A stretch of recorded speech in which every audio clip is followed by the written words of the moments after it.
the RPM podcast, starring Eric Brennan. The tardiness, the sloppiness. My God, you've been coming into work hungover.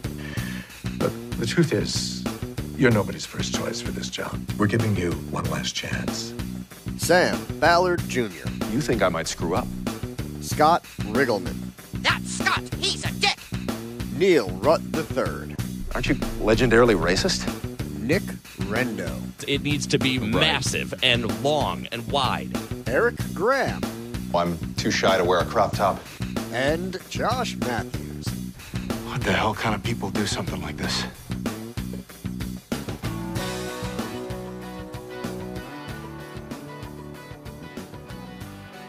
Live on the Jersey Shore at River Rock Restaurant and Marina Bar, Route 70 in Brick, brought to you by Coors Light this morning with 105.7 The Hawk. There you go, working it out. Well, hello everybody, and welcome to River Rock Restaurant and Marina Bar. We are the folks from the RPM podcast. Obviously, we do this weekly. We cover a lot of racing on a local level, but today we're going to be leading you into the 60th running of the Daytona 500. Now, a lot of you may not be familiar with this style of racing or the event that we're going to have here this afternoon, so it's going to be our job to try to lead you into it, and we got a good group of guys to do it. I'm Eric Brennan. I'm going to be entering my 7th year of announcing at Wall Stadium Speedway, a track located just a couple of miles north of here. I'm also joined by Scott Riggleman, who is your 2017 factory stock champion at Wall Stadium. What's up, Scott? How you doing? We also got Nick Rendo, who's the author of the Champions Mindset Manifesto, former drag racer in his own right. What's up, Nick? Good to have you back. What's up, man? It's good to see you again. And the man who made it all possible, another factory stock driver from Wall Stadium Speedway, and the producer of the RPM podcast, Josh Matthews. Josh, how you doing? I'm here. We're all here. Many are here, many on their way. Got a couple of race cars outside. First thing we want to do is remind all of you to take advantage of the drink and food specials that are available here today. You can find a lot of that on the pamphlet that was left on your table. And don't forget to take care of your bar and wait staff, especially Richie, who's been making this all possible. We'll have a couple of televisions shifted over to your Daytona 500 television pre-race in a couple of moments.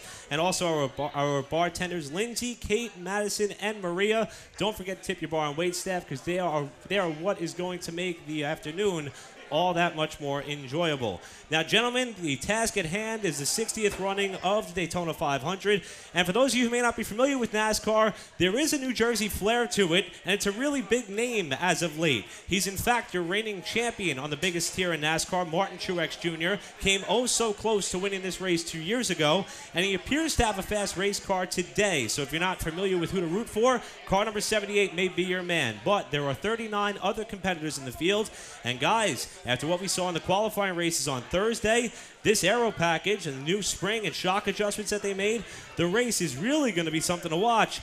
And I'm excited. The buzz is there, not just here at River Rock, but in general. I can't wait to see the green flag at about 3:05 Eastern time. Scott, what do you think we're going to see today?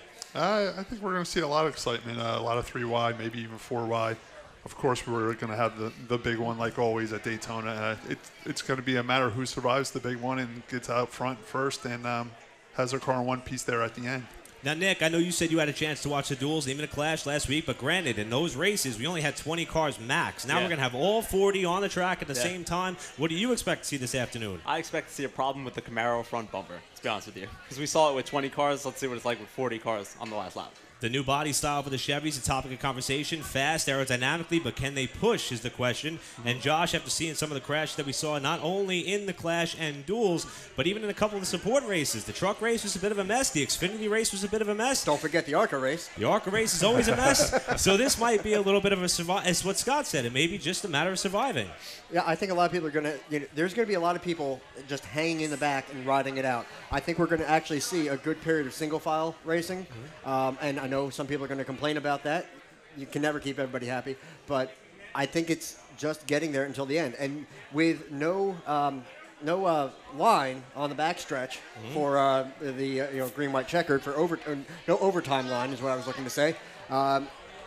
I think it's going to take a while to get to the finish. It's a perfect segue into what we saw yesterday in the Xfinity race, where NASCAR, if you're familiar with many of the other stick and ball sports, the NFL has tweaked their overtime rule. The NHL has now gone to a shootout format in terms of their overtime. Well, NASCAR's got something a little bit similar. If there's a wreck in the latter stage of the race, they set up for what is essentially a 2-lap shootout.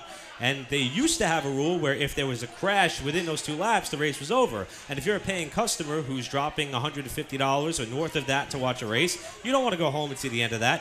Yesterday in the support division, there was 5 overtime scenarios that played out. And today may be more of the same after they amended that overtime rule. Scott, we talked about this in the Arca race last week, a different series, so it has a different type of rules. I'm not sure if you had a chance to catch the Xfinity race yesterday, but 5 attempts at trying to finish that race, yet it ended in the closest finish in NASCAR history. So do you think NASCAR's got the rule right, and do you think it'll come into play today? I think they do have the rule right, but I think 5 times is a little much. Maybe do a 3, give them 3 chances. If they can't get it done in 3 chances, the race is over. Now, that was something they originally implemented when the rule was first introduced in 2004, and that's something that we're going to have to pay attention to as the race begins to wind down. Another rule that came into question was the yellow line rule. And Nick Rendo, that was something that was implemented after Dale Earnhardt's passing in 2001, where they try to prevent drivers from going off the racing surface in a still paved area, and they created a bit of an out-of-bounds rule. And we've seen it come into play a couple of times. I'm not sure if I'm a fan of that rule. What do you take on the overtime, or the out-of-bounds rule, I should say? And do you think it'll be a storyline at all today? Yeah, I mean, it's so hard to make a call as an official there. I wish Sam was here because he's literally an official. We can get his side of it. But, when you get pushed off the track, you should still be able to go for the pass, I feel, because, it's not your fault that you're being shoved off the racetrack, pretty much bullied off. And, where do you draw the line? Yeah, I don't really like that rule either. I had that same. We had that same rule at Wall Stadium too. Okay. And this year, I actually got a heat race win taken away by our buddy Eric Graham for. No name drop. Yeah. Eric Graham took my win away, but who may be here later. Right, we'll discuss it later. But who gets baptized on a Daytona 500 Sunday? How does that happen? But yeah, I mean, below the yellow line rule, that's a tough one to judge. In my situation in the heat race, I was passing somebody that was coming down on me, and I went below the line. Exactly. So we didn't cause a wreck. Not because you were trying to gain an advantage. Right, exactly. So it's a touchy thing. Yeah. I think they should get rid of that rule and let them race. If you get like way below, or move the line down a little bit further. You even do that. Have the yellow line, maybe go with a blue line a little further down. If you get to that blue line, then you're out of bounds. But the yellow line, I don't think should be out of bounds. Put it on the grass, okay? Because as a race car driver, Scott, if it's paved, you're going to go there, right? Isn't that how it's going to go? I mean, it doesn't seem like too hard of a concept to grasp. Dale Earnhardt Jr. is in favor. He said on his podcast last week he'd like to see the rule go away. But we did see an issue similar to that with Formula One. And was it Verstappen that had gained a few spots like on the final lap, and they ended up penalizing him? Yep, it was last year. Everyone has been going there all day anyway, and you're going to wait till now. And I think that actually can almost apply to the locking bumpers issue that we saw yesterday. Josh bringing up another rule that was in play in the Xfinity race. It will not be a rule that is enforced in the 500 today, but due to the aerodynamic effects of these cars, you will see them start to push one another to try to gain an advantage. It was Chase Elliott and Elliott Sadler who almost won the race yesterday, who got penalized for locking bumpers. But you mentioned being forced below the yellow line. Another driver with New Jersey ties, that is Ryan Truex, who got a full-time Xfinity deal for 2018. He got forced below the yellow line by Ryan Reed, and the penalty was actually given to Reed for being the aggressor in the circumstances. I think that's the first time I can remember it being enforced. Yeah. But, Scott, like you said, it's a ball and strike call.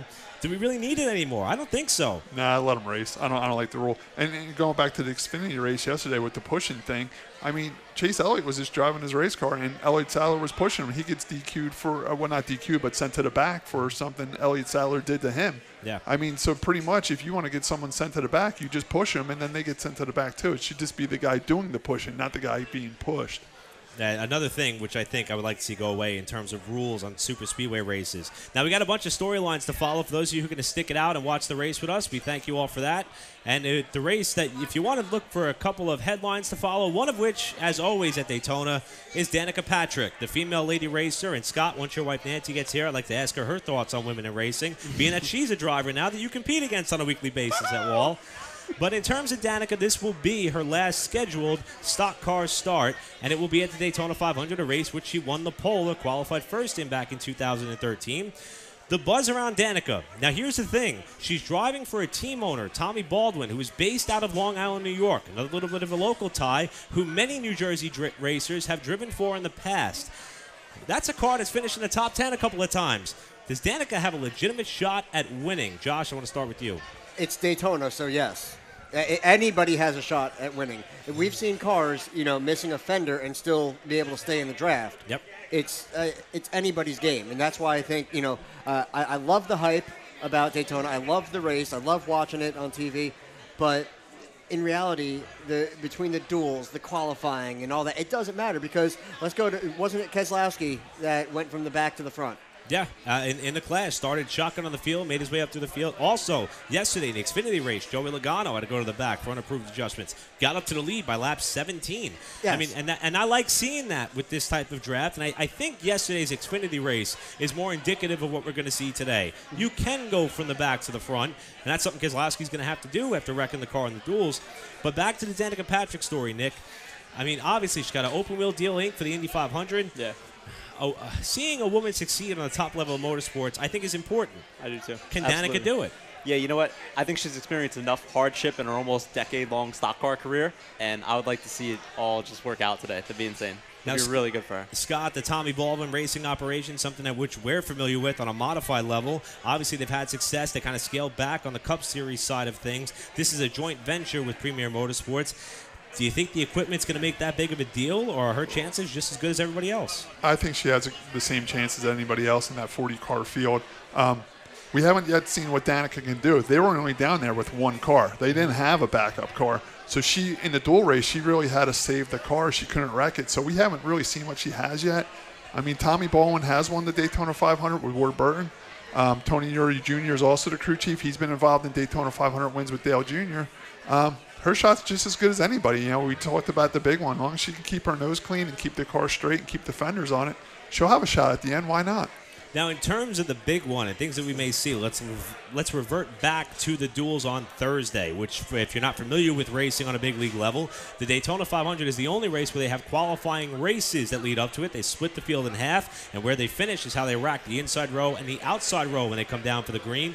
They had two 20-car races, which set the 40-car field, and we saw at least 3 or 4 occasions where no contact was made to cause a crash, and that's not typical for Daytona.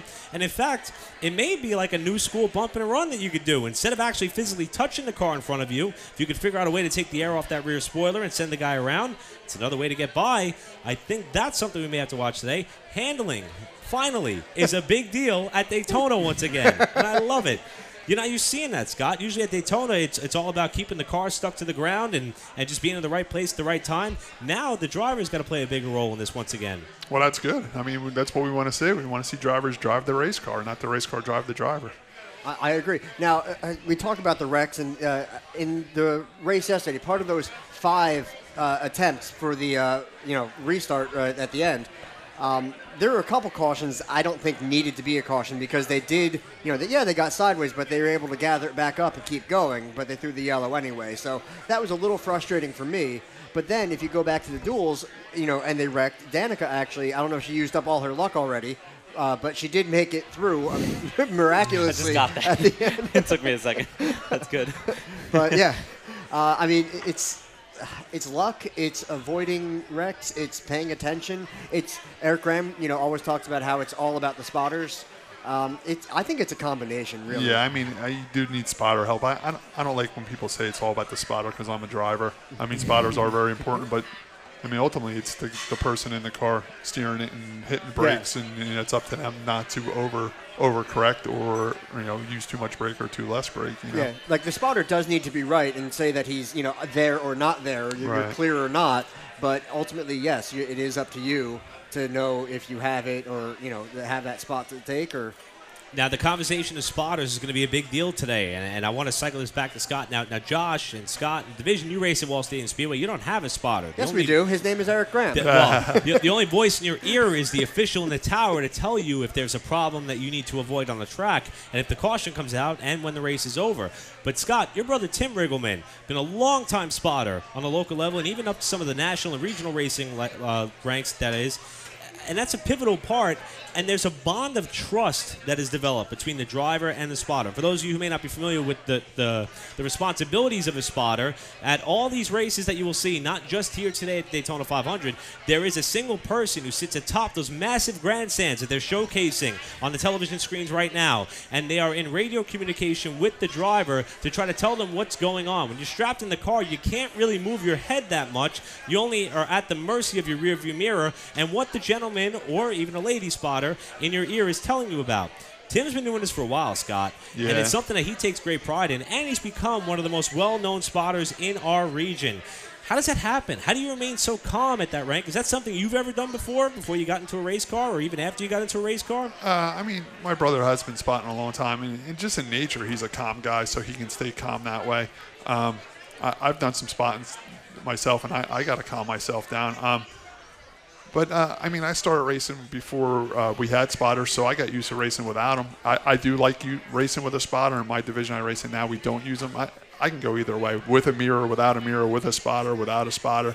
But it's kind of fun racing with a spotter because it feels like someone's there with you. You got a teammate, helping you out, and you're a team doing it, And some spotters work good with other drivers, and other drivers work better with other spotters. And my brothers found the home with Eric Goodale spotting. I mean, he was John Blewett III's a longtime spotter. They did great together. They worked very well together. My brother also spots for Jimmy Blewett. They get along great on the radio.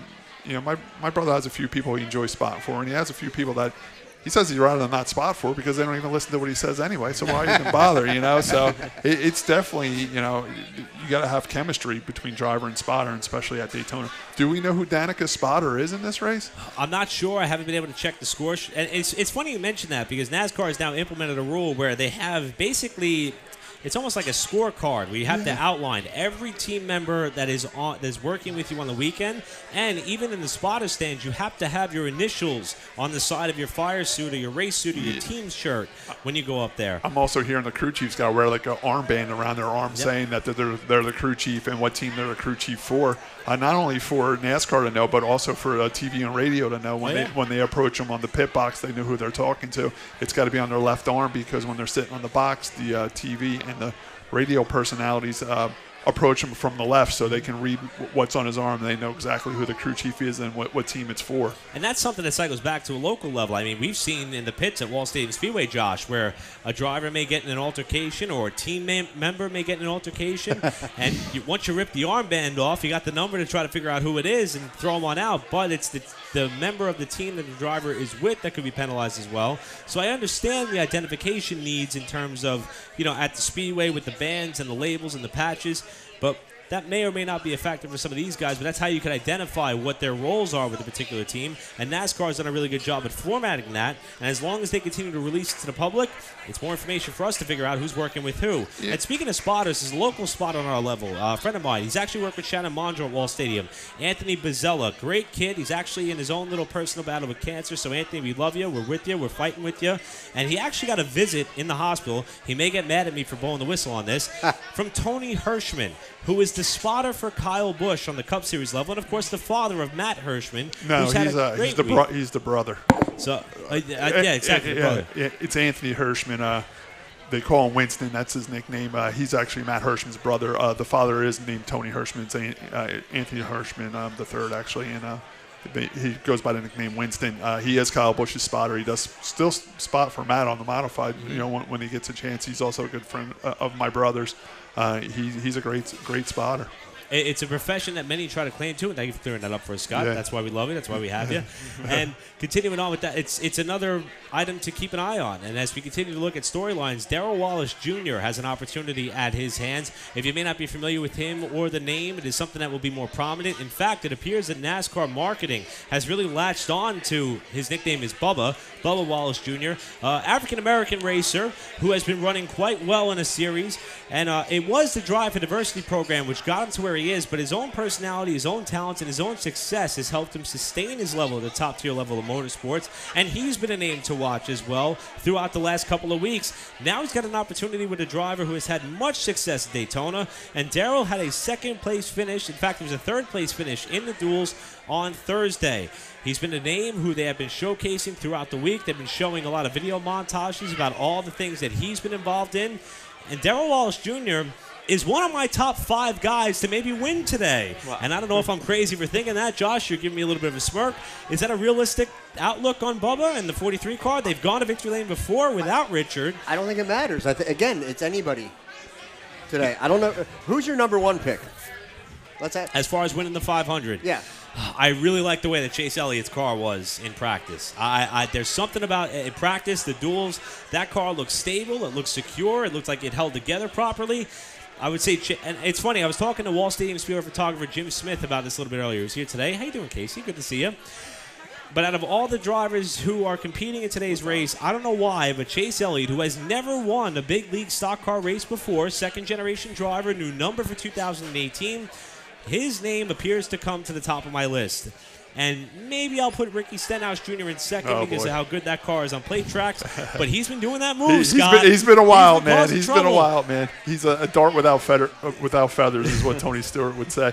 But going back to Bubba Wallace, he's been fast all week down there. And you like throwing the local flavor, and I'm pretty sure his spotter is Freddie Kraft. He's from Long Island, so there's a little local flavor with that right there too. Mm-hmm.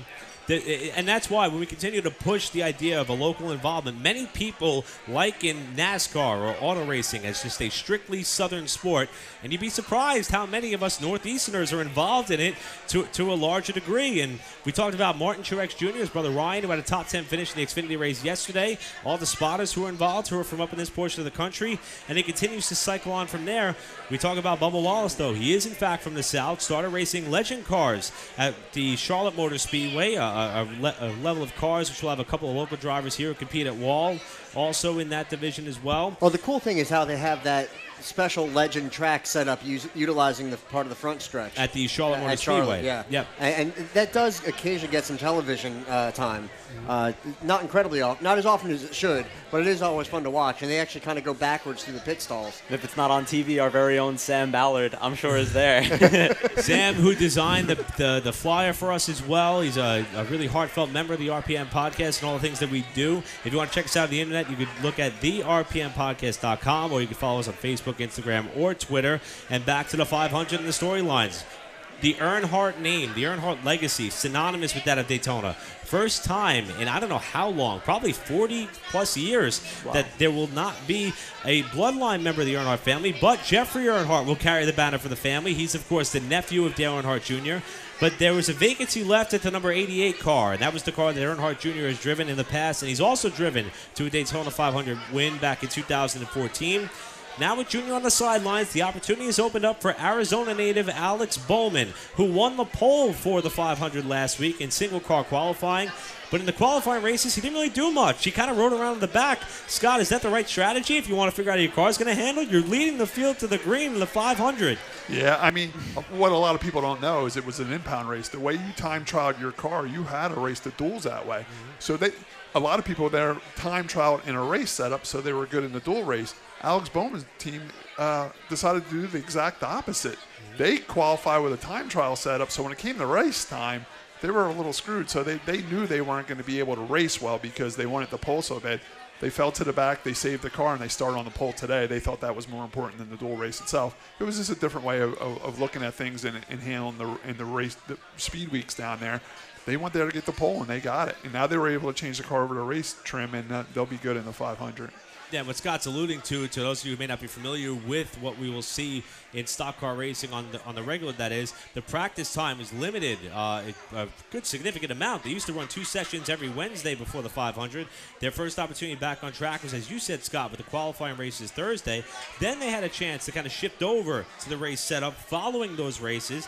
Although final practice for the 500, only 26 of the 40 competitors took time in the Saturday session. I feel like everybody kind of feels like they made their bed and they're going to lay with it. But Rendo, as far as Alex Bowman in Daytona 500, leading the field to the green, you talk about the mindset of a driver or a competitor, as you do in your book. Absolutely.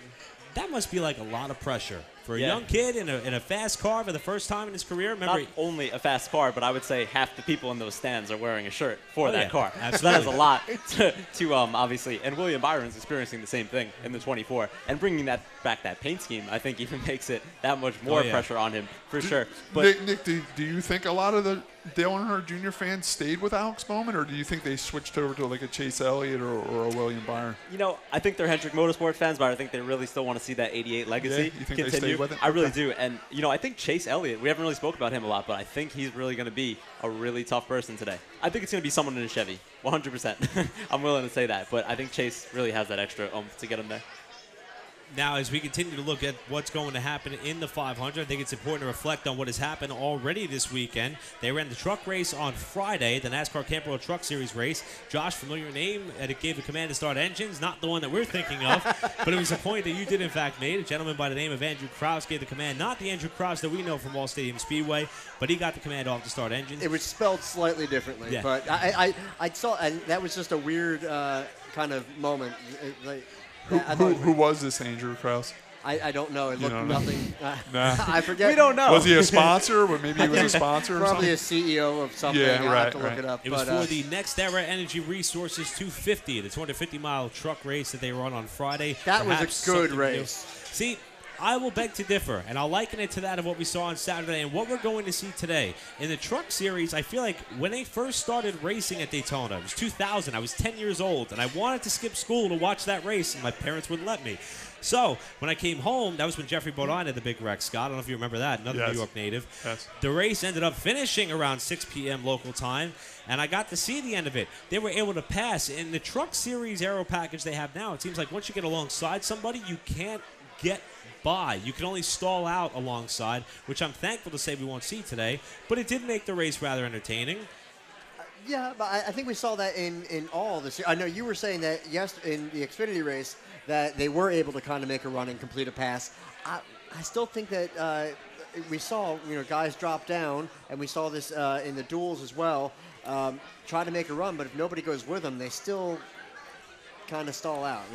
It was you need help. Something that I don't think will be an issue today, but as far as what happened Friday, we saw a couple of names that have been around racing for a long time. David Gilliland, who's kind of keeping the seat warm for his son Todd, who is 17 years old. NASCAR has a rule where you must be 18 years or older to compete on a track that is 2 miles or larger. So his son Todd had to sit on the sidelines. David got a chance to drive one of Kyle Busch's trucks on Friday, and as they continued on with that, Gilliland looked like he was going to be in contention to win, but he ended up getting caught up in a wreck in the latter stages. We also had John Hunter Nemechek, the younger of the Nemechek clan, in contention for a win. But Josh, as you mentioned, a late race block or failed block attempt crinkled the right rear tire on that number 8 Chevrolet, and he found himself in trouble in the latter stages, taking out a bunch of trucks with him. Yeah, that was actually some of the camera shots of that actually going down were pretty incredible, and it just goes to show you. I mean, the thing is, no matter what division you are at Wall Stadium, now the factory stock's one of the slower divisions, lower, slower, whatever you want to call it. But the racing is phenomenal. It is. It absolutely is, and I absolutely love the division. However, because we're going a little bit slower, when you get out of shape, it's a little bit easier to stop. Let's say. Where and even in the modifieds, you have these nice big tires, and because it's a short track, the speed is still kind of limited. So you got to remember these guys are going around 200 miles an hour. So no matter how hard you hit that brake pedal, you're still going to slide for a couple, like 1,000 feet. Absolutely.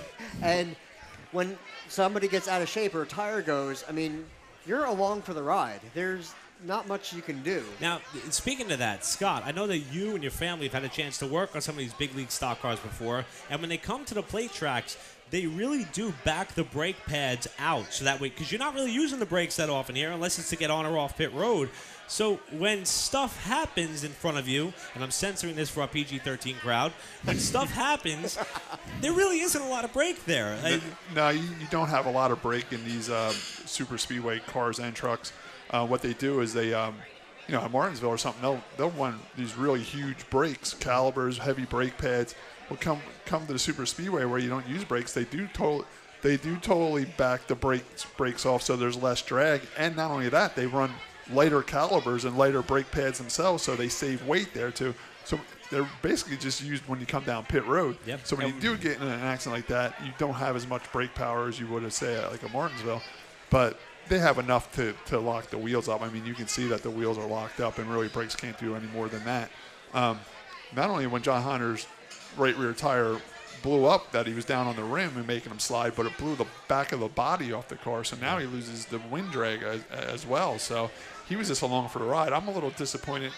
Well, I mean, Jimmy Johnson did it too. It's hard to know that you're getting a flat, but I think he had some indication that the tire was rubbing and he should have got down sooner because it was smoking before it blew we saw out. smoke, and I'm sure they alerted him to it. But yeah, and it's almost like he ignored the alert and went for it, and it cost him. I think he would have been better off pulling down, letting the field go, and pitting, but he took the chance and he paid the price for it. It's one of those things. Sometimes you almost have to hope that if you're going to do that they cause a yellow on their own while you're pitting, and that way you can catch back up. Because I mean that's a lot of ground to make up, and if you're a single truck, trying to get back to the pack, it's a tall task. But before John Hunter wrecked, I thought it was really cool him and his father were running so well together. How great did Joe Nemechek run, not only in the truck race, but he also ran very good in the Xfinity race as well. Right. Yes. It was kind of seeing Joe.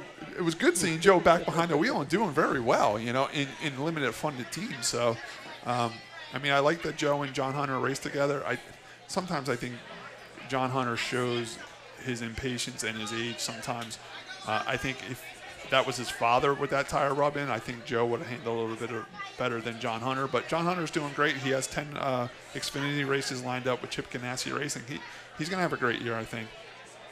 And now I want to say that the truck series, another thing that I love about it is that a lot of the teams are, I hate using the term underfunded, but they're small teams. That 28, the FDNY truck, and you have Norm Benning.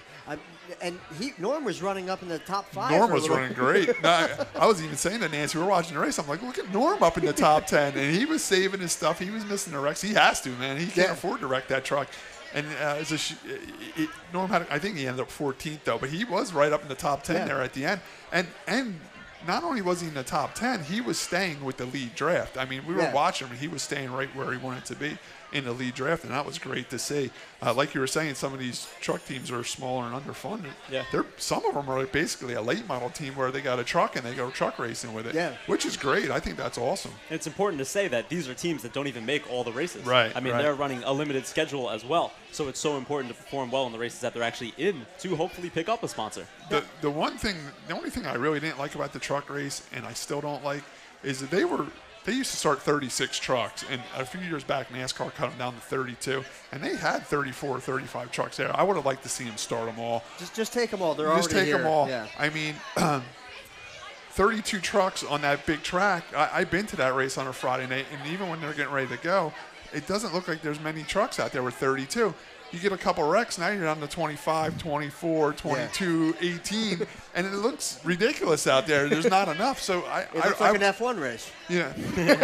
I mean, when they run Martinsville, they can start 32, but when they get to these bigger tracks, let's go back to 36 trucks that start. Yeah, you have plenty of room. I mean, we've started 36 cars in a factory stock race on a third-mile track. The reason NASCAR cut it back was because sometimes they weren't getting 36, and they don't like having short fields, so they shorten it themselves to make it look like they have full fields. I just wish they would pick the bigger trucks like Daytona, Talladega, go back to 36 trucks and let's get 36 trucks out there. I'm with you. But I guess maybe it's one of those things where they want to be kind of consistent across the board for it. Yeah. And which I think that they have control over this whole thing, so they easily could just say, all right, at this track it's going to be this. And, back in the day. Scott's getting sidetracked. We do have a race pool going on for those of you who are here at the River Rock Restaurant and Marina Bar, where we are bringing you your exclusive Daytona 500 coverage. There is a race pool that we are entering here. You'll pick whoever starts in whatever position you draw. How much? That's your driver. $20 to enter, and that's probably the only time we're going to announce it because we don't want too many people to hear that. But we know how to have fun here at the RPM podcast. That's what we're doing. So just keep it hush. That's the only question that I have. But now, speaking of the Truck Series race this past week, there was a storyline that came out. Many people who make up the racing community are first responders, and I have a personal affiliation with this. My uncle was a 9/11 first responder. My cousin Trent was an FDNY first responder, and in fact, I was surprised to see, this is my second time at the River Rock Restaurant and Marina Bar, that the bridge that leads you to this area is the 9/11 Memorial Bridge before you turn right into the track property. There was a race team that was strictly derived of volunteer firefighters and police officers. It was dubbed FDNY Racing, and that was a team that was led by Jim Rosenblum, who is an upstate New Yorker who had many friends who were part of the FDNY and NYPD, particularly on that fateful day, September 11, 2001. As a response to that, he elected to start up his own race team, FDNY Racing. They made their first start in the latter stages of 2002 and competed on a part-time level all the way up until last Friday. Well, Jim elected, due to the rising cost of the sport and competition, that it would be their last race. Ryan Doza was the driver, was in contention until he got swept up in an accident late. But to me, that is the beauty of auto racing, is it brings people together under such circumstances, and it should be noted that Jim and his entire team would donate their winnings and earnings on every race weekend to the 9/11 Widows and Children's Foundation, and usually whatever driver that he tabbed, including Wall Stadium's own Dominic Casola and a Pocono start that he made a couple of years ago, would donate their winnings to the same foundation. There's a lot more that goes into motorsports than just going fast and turning left, and the FDNY Racing team was certainly a team that proved just that, and just it's sad to see it all come to an end. But man, considering the fact they've been in operations for about 17 years now, it was really one of the bright side of motorsport stories that you could ever follow. Yeah, it was pretty cool, and I think they have a tie-in with Raymock Race Engines, because I know that Brian Duzat and Andy Zeus work at Raymock Race Engines, so I'm sure that there was a big connection there. I enjoyed following that team. I thought it was a great team. It was, with the local, and I've been to the truck races, and when you see on pit road the guys there, it look like they're all firemen. They all look like firemen. They're all involved in firefighters. Not only were they raising money for the fire departments, they were, local firemen were pitting the truck, and I thought that was pretty cool too. Now, before we put a bow on the truck race on Friday, I wanted to turn it back over to these guys. The Wall Stadium Speedway track crew, primarily made up of first responders. In fact, a couple of them are here today, including my buddy Kyle Reed, who's sitting back in the bar over there having a good time. How does that feel? If you guys are ever in a bad situation in the race car, to know that you don't have just volunteer track workers coming to you, you don't have people you're not familiar with, you have people who do this on a daily basis. They devote their time, effort, and energy to their local town and local fire and police department.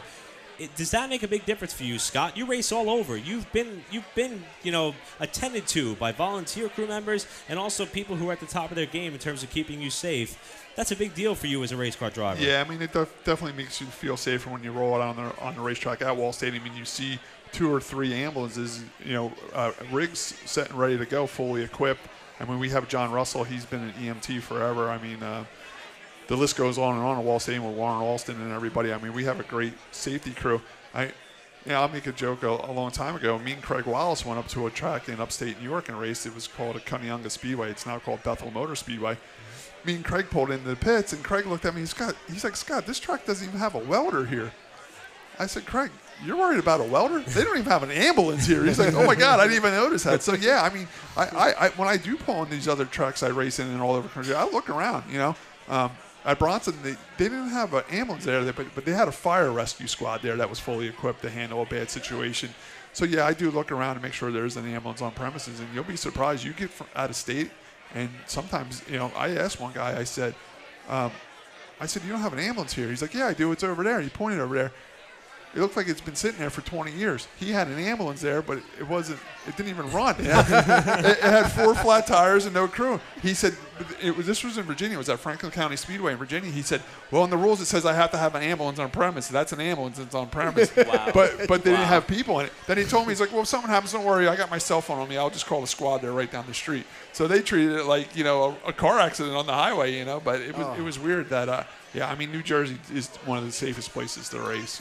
Scott mentions the important nature of motorsports in the state of New Jersey. Now, we have one asphalt oval track. That is our track, Wall Stadium Speedway. Also, you have 2 dirt tracks that we're synonymous with. In fact, one of the modified racers at New Egypt Speedway, Chris Grbac, is here. We'll be hearing from him in just a short while. And also Bridgeport Speedway down south. The state of New Jersey, the state police actually has a special sector of their division. It is a motorsport safety sector that is led by Mr. Kowalski. And they actually are chosen to oversee all motor-related events in the state. That includes the drag strip, or the former drag strip in Englishtown, and any other event that takes place. That doesn't sound good to hear. Don't say that anymore.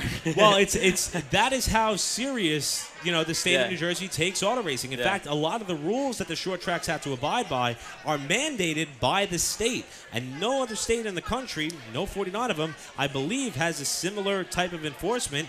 But it makes the racing safer on a local level, and I think that's an important part of the product. Yeah, back to Scott's point, I mean, we know that better than anybody. When we went to Pennsylvania and we were watching that race, I was like, Eric, these guys aren't even wearing gloves. Yeah, no, we went to Williams Grove Speedway to go watch the 410 sprint cars. Yeah. Unbelievable. Now, the truck race ended up getting a checkered flag eventually after they tore a bunch of stuff. It was Johnny Sauter who got the win. And another feel-good story right there. Joe Shear Jr., the crew chief for Sauter, longtime crew chief of GMS Racing, lost his wife unexpectedly back in December, and he dedicated the win to her as well, while Sauter has kind of clinched himself a spot in the championship playoff venture as the series continues to move forward in 2018. We also had the NASCAR Xfinity Series in action yesterday, and I think that will be a race that's more of a little bit of a highlight of what we may see today in the 500. Closest finish ever in terms of timing and scoring in NASCAR. I saw the slow-mo replay of that. What was the actual time Final marker? margin of victory, .000, all the way down to the thousandth of a second. IndyCar goes down to the 10,000th of a second, which if you're good at math or you're not so good at math, that's the fourth digit after to the right of the decimal point. But that only applies at what, Texas for IndyCar? They've used it before, but NASCAR doesn't have it down that far. I think it's time that they bring it on up. Video and photo evidence is what gave Tyler Reddick the race win, and Tyler had a damaged race car. He got involved in the crash with Austin Cindric in the early going. So if you're playing our race pool here at River Rock, or if you got a favorite driver to cheer for, if they get swept up in an early accident, don't worry, you're not out of it yet. Tyler Reddick proved that yesterday in the Xfinity race, and what a race that was. We talked about earlier, Scott, 5 attempts to get an overtime finish. Was it worth the wait with a finish like that? I mean, it is, but I would like to see them limited to 3. I mean, how many race cars are you going to wreck just to get a finish?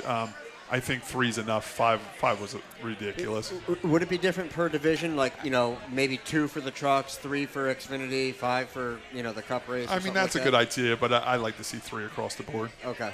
I was just thinking, money, when you have lower budget teams that really can't afford to tear up the cars. Right. Whereas, when you have Hendrick, or something like that, and they easily could just build another car. Plus time-wise, what, did it take 2 hours to finish it? Yeah.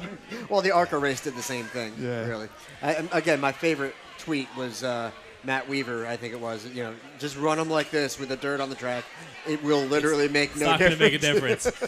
So we saw that in the Xfinity race. Tyler Reddick ended up getting the win. Elliott Sadler's second once again. And I'll tell you, Elliott Sadler's becoming really good at being a bridesmaid. It feels like everything he enters, he finishes second in.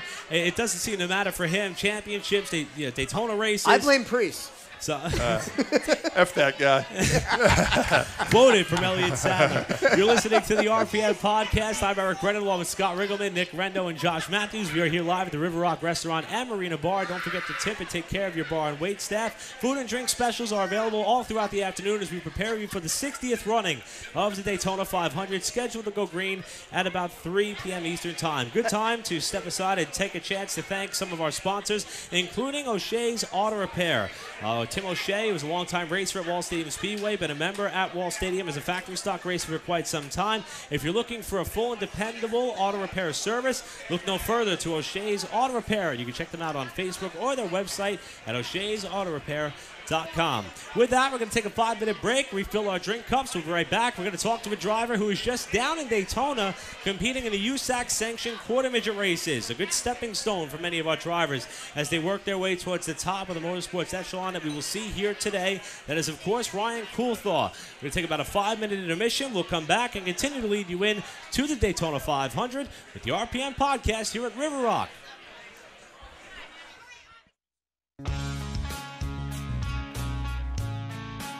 This is the RPM Podcast.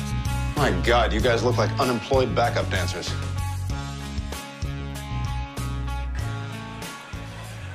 Welcome back to the RPM Podcast live from River Rock Restaurant and Marina Bar.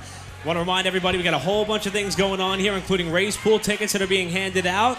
Just pay your money, pick your number, whatever driver you get in that starting position, that is your pick to win the Daytona 500. And we'll be giving away a lot of cash. My buddy Scott Marr ended up sweeping the race pools last year. Looking to do it again here tonight. Also, I want to remind everybody, don't forget to take care of your bar and wait staff, especially those who made this all possible, including Richie, who has been guiding us all throughout the afternoon, as well as our bartenders Lindsay, Kate, Madison, and Maria. And I'm sure we'll have a couple more sprinkling in as the race is slated to go green around 3 p.m. I'm Eric Brennan. I'm going to be hosting today's events with the RPM Podcast guys, including Josh Matthews, who put the whole setup together, lights, speakers, and all, and Scott Riggleman. But we got a newcomer to the RPM Podcast stage, and he is somebody who I promise you're all going to love very much. 11-year-old Ryan Kuhlthau. Ryan is a quarter midget racer at the Little Track adjacent to Wall Stadium Speedway. They call it Little Wall, and he has had a spectacular season, but most notably a great stint in Daytona. First of all, Ryan, how you doing, buddy? Good, how are you? I'm good, and you're the man, and you already won the hearts of everybody here. Now, firstly, you had a great season last year, 2017. You had your win on your birthday race, had a couple of wins in between. What are you looking for in terms of how you're going to run in 2018? Just trying to go for the USAC National Tour Championship and try to get Little Walls Championship. Now, you mentioned USAC. USAC is a big reason why you and your mom, Shannon, your dad, Warren, just came back from Daytona, where you guys were competing in the USAC event there, and you had one of the most greatest charges that anybody has had all week long in any form of racing. You were down in the D main, and you worked your way all the way up to a podium in the A main. How cool was that for you, not only to be competing at Daytona, but also to have the run that you did? I mean, it feels amazing. I was just nervous because I didn't want to be in the D main, and I thought I was going to be out and thought it was going to be a waste of money and not like a great trip just to be not make it. And fortunately, made it to the A main and got a podium finish. Now, you were also recognized for that strong run, and for those of you who may not be familiar with that style of racing, you have to kind of race your way up to the main event. You have to finish in the top 4 in the D main, just like the alphabet. They call it the alphabet system. D to C to B, and then eventually the A main. Ryan finished in the top 4 in the D, started last in the C main, got up into the top 4, started last in the B main, got up into the top few spots, and ended up racing his way through the main event, where there were over 50 cars trying to compete in this event, to finish in the top 3. And Ryan, I know it wasn't a win, but you got to feel good after coming through all those cars to be able to have the success you did. How good do you feel, especially for your dad and your mom who were helping you out all weekend? I feel really good. I have a lot of confidence in coming this year, and just excited. Now, the excitement obviously was going to show as the season begins to ramp up. When does the quarter midget season at Little Wall start up? April. So right around April, you'll be back in the car regular. How many classes you going to run? Is it 2 again? Yes. And what classes are those? I'm going to run Light 160 and Light Wall Formula, but for the USAC National Tour, I'm going to run Senior Animal and Light 160. And that's something I'm sure that you guys are all getting ready to do. But as we look forward to 2018, I got to wonder, what are your expectations for this year? Now, we know that you had the success on the night of your birthday back in midsummer. Then you got a couple of wins, as you continue to move forward. Top points-paying finishes at the banquet. What would be a successful year in your eyes? Just get top 5 in the USAC National Tour and go for top 3 in the in Little Wall points. Now, that's looking ahead just 2018, but Ryan, if you're not familiar with quarter midget racing, they're really like go-karts with a fully prepared roll cage, and it's the great entry-level division. Scott, I think we've seen competitors as young as 5, 6 years old. Ronnie Mullen's youngest son, Cole, was practicing a car to get ready for his debut in a quarter midget just last season. It's a good entry level to competing in this professional racing series, and it's fun to see a driver like Ryan, who started at that level. Who knows where it can go from there? Quarter midget racing has really become more popular for the young drivers. I want to say Ronnie Mullen actually told me that the quarter midgets can actually get more expensive than the factory stocks. I'm sure. Just because, there's and they make spring changes. They're not, it's not low level. It's not necessarily even low budget. They are real, legitimate race cars with real setups that they have to, dial in. Plus, not only that, I noticed with the quarter midget racing, since you're there all day at a race, a lot of families choose to race more than one division. So now you're showing up with more than one car. You're there all day. You might as well sign up for a couple of divisions and make it worth your while you're there, so you have more track time, more seat time.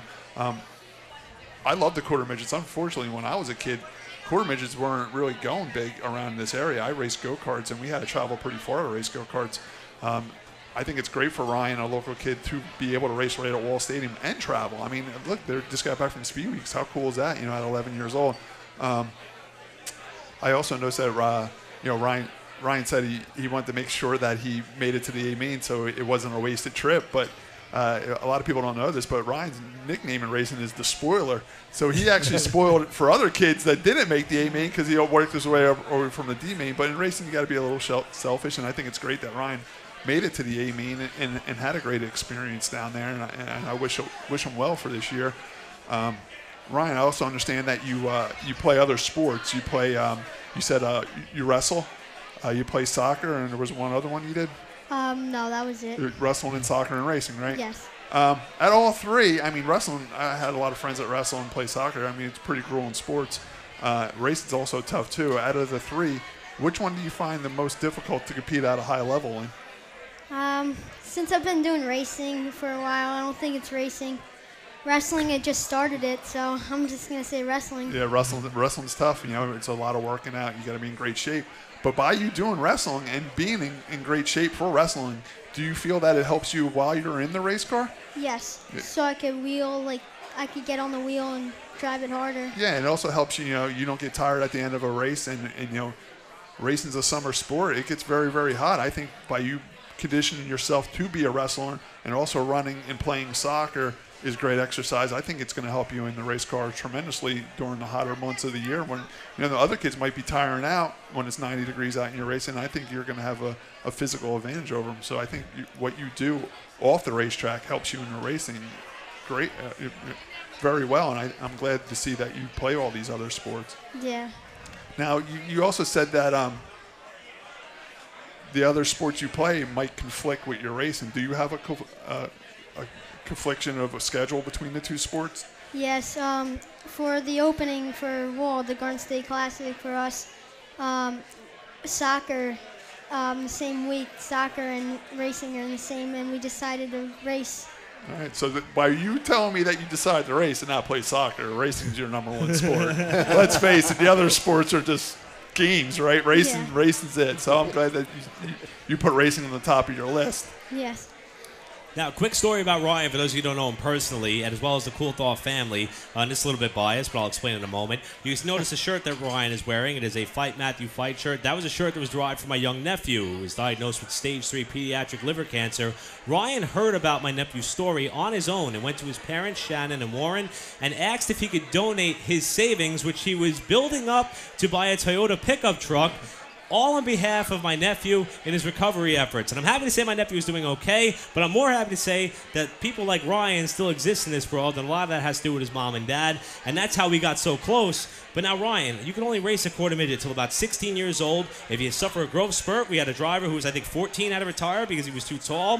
What do you want to do after driving a quarter midget? Just start off and go big, like maybe go to a legend car and then go to sportsman, modified, and then maybe go to NASCAR, hopefully. Now, you mentioned NASCAR. The Grasso name is a name that has become real synonymous with New Jersey racing. Brandon Grasso is going to be competing in the Arca Tour. Wasn't old enough to compete at Daytona last week, but he will run the full season for Ken Schrader Racing. Is that a path you want to follow? You're close with the Grasso family. Is Brandon kind of paving the way for you in terms of how you want your racing career to go? Yes. Just the same way. Just hopefully move your way up to the local stuff, and then eventually onto a big league stock car? Yeah, but I don't know about dirt. You know what? To tell you the truth, I didn't really like dirt either. And I just, I'm 44 years old, and just recently, a couple of years ago, I tried dirt and I liked it. And I think it makes me a better asphalt racer too. So if you ever get the chance to race dirt, try it. You never know. Never say no. Yeah, never say no. I mean, if you don't like it, you don't like it. If you don't want to spend your money in dirt racing, you want to concentrate on asphalt, that's fine too. But if you get a chance to try dirt, just try it. It can only help you advance your career and make you a better driver.